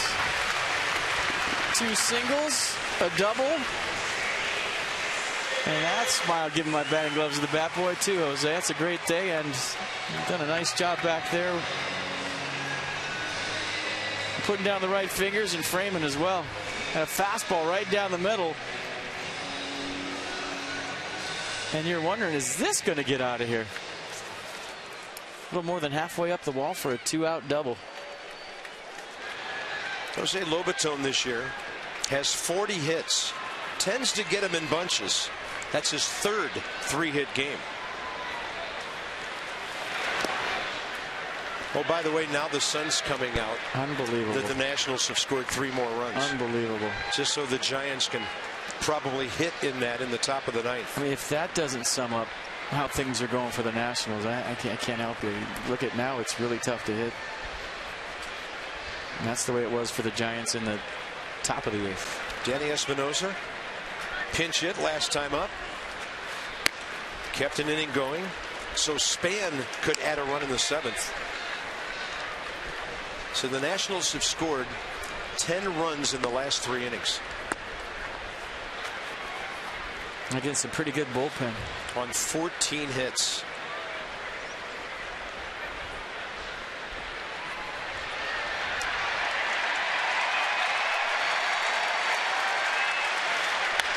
Espinosa cranks one to right center.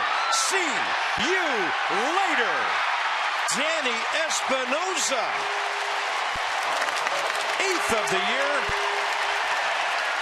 And this is absolutely amazing. 14-6. Yeah, Carp, I think I made a statement when the Nats were playing the Orioles that, you know, the American League has the quick strike offense, and there's nobody really in the National League that does. Jason Worth is filling it up, and that was a brick. Big-time brick by the Nats right fielder. He's going to try it again. He's driving, and he goes for the slam after maybe the only thing the Nats have done wrong all day, shooting a jumper off the top of the dugout. But the Nats have that offense now. There's no real take a deep breath. Okay, I'm going to make my way through this. And Gio Gonzalez happy for Danny Espinosa. Everybody happy in the first base dugout, and I'm spent. That's all I got. Top of the order, Denard Span. He is batting for the 6th time today.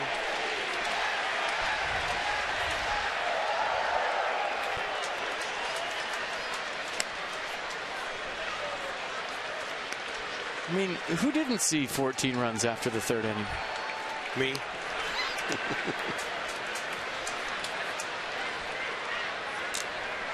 It's got to feel good. Coming off the bench, 2 for 2 with the tater.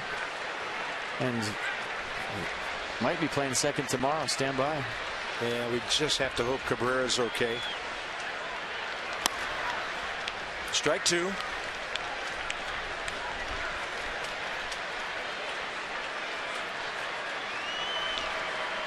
Rafael Soriano still playing catch out there. He's been warmed up for a long time. Going to pitch the top of the 9th, even with the Nats on top by 8.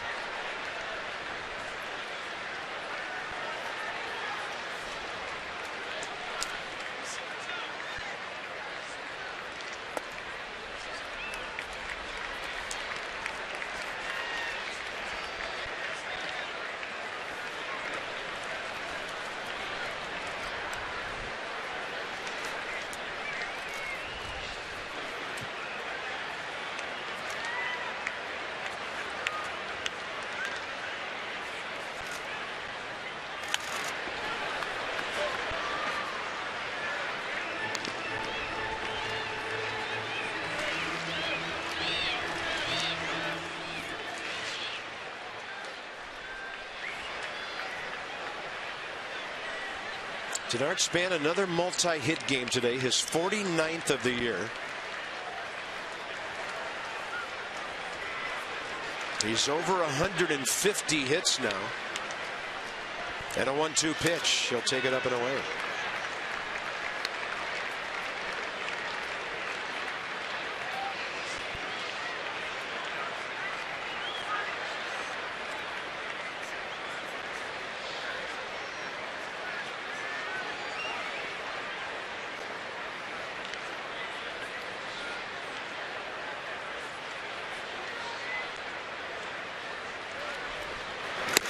Swing and a miss, and we're going to the 9th inning. Devastating day for the Giants bullpen. The Nats get 5 more in the 8th, highlighted by Bryce Harper putting a dent in that right field foul pole. Bang.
It's Miller time, brought to you by Miller Lite.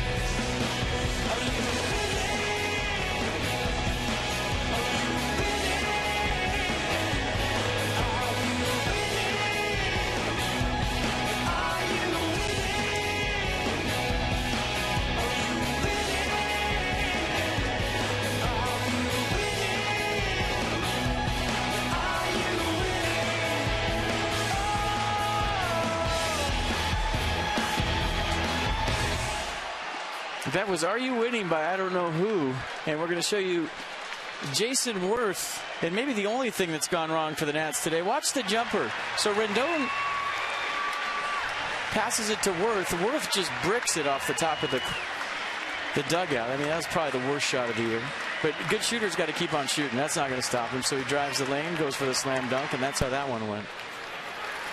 Soriano for the 9th. Ball 1 to POSEY. By the way, the Nats have scored 14 in a ball game 7 other times, 15 twice. Their all-time record 17 at Baltimore, May 20th, 2011. And a ball high in the air. Jason Worth in the sun. 1 out.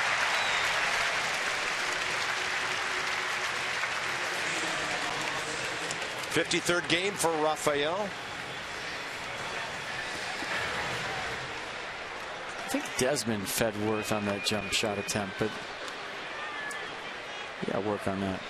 Nationals about to go 21 games over 500, trying to win their 12th out of the last 13. Wrap up a 9-1 homestand and take an 8-game lead over the Braves as they head for Philly. I've seen a lot of homestands in my life. As a player and as a broadcaster, I've never seen anything like this. And that's counting winning 102 games in Oakland. This has just been unreal. Not the 9-1, the fashion that they did it. It wasn't just, hey, every game's 14-6. We're walking through the park just boat racing people. It was come from behind. tie it up. The other team takes the lead, come back. All the walk-offs. Stuff that you can't make up. Stuff that you can't script. And I don't know how anybody in this area can't get attached to this ball club. They have just given you everything you could ever ask for in these last, what, 11, 12, 14 games, whatever it's been. Swing and a foul tip and 2 outs.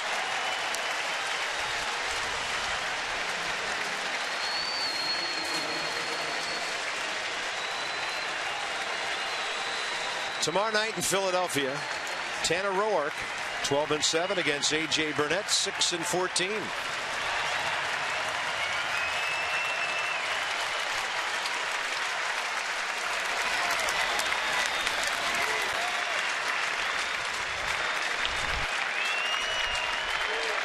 Michael Morse in a place where he used to do great things. And Mike's had a decent series. He's 3 for 10 with a walk and a run batted in today on a double off the scoreboard.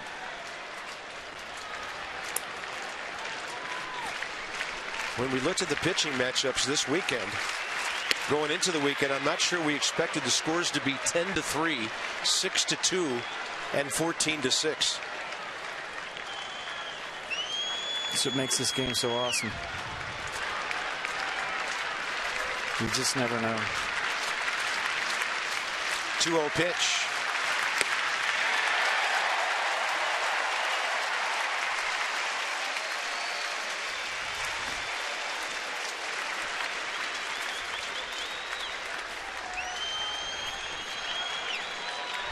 $103,331 saw this 3-game series. Out of play, 2 balls, 2 strikes.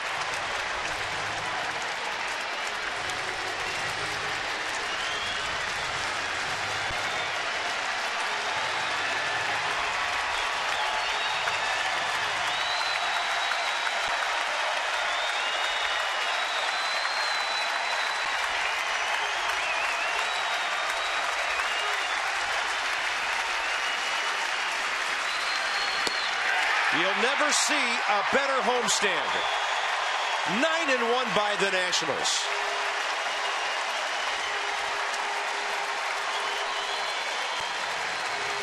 Enjoy the ride, folks. It's happening. And isn't it fun? Never seen anything like this.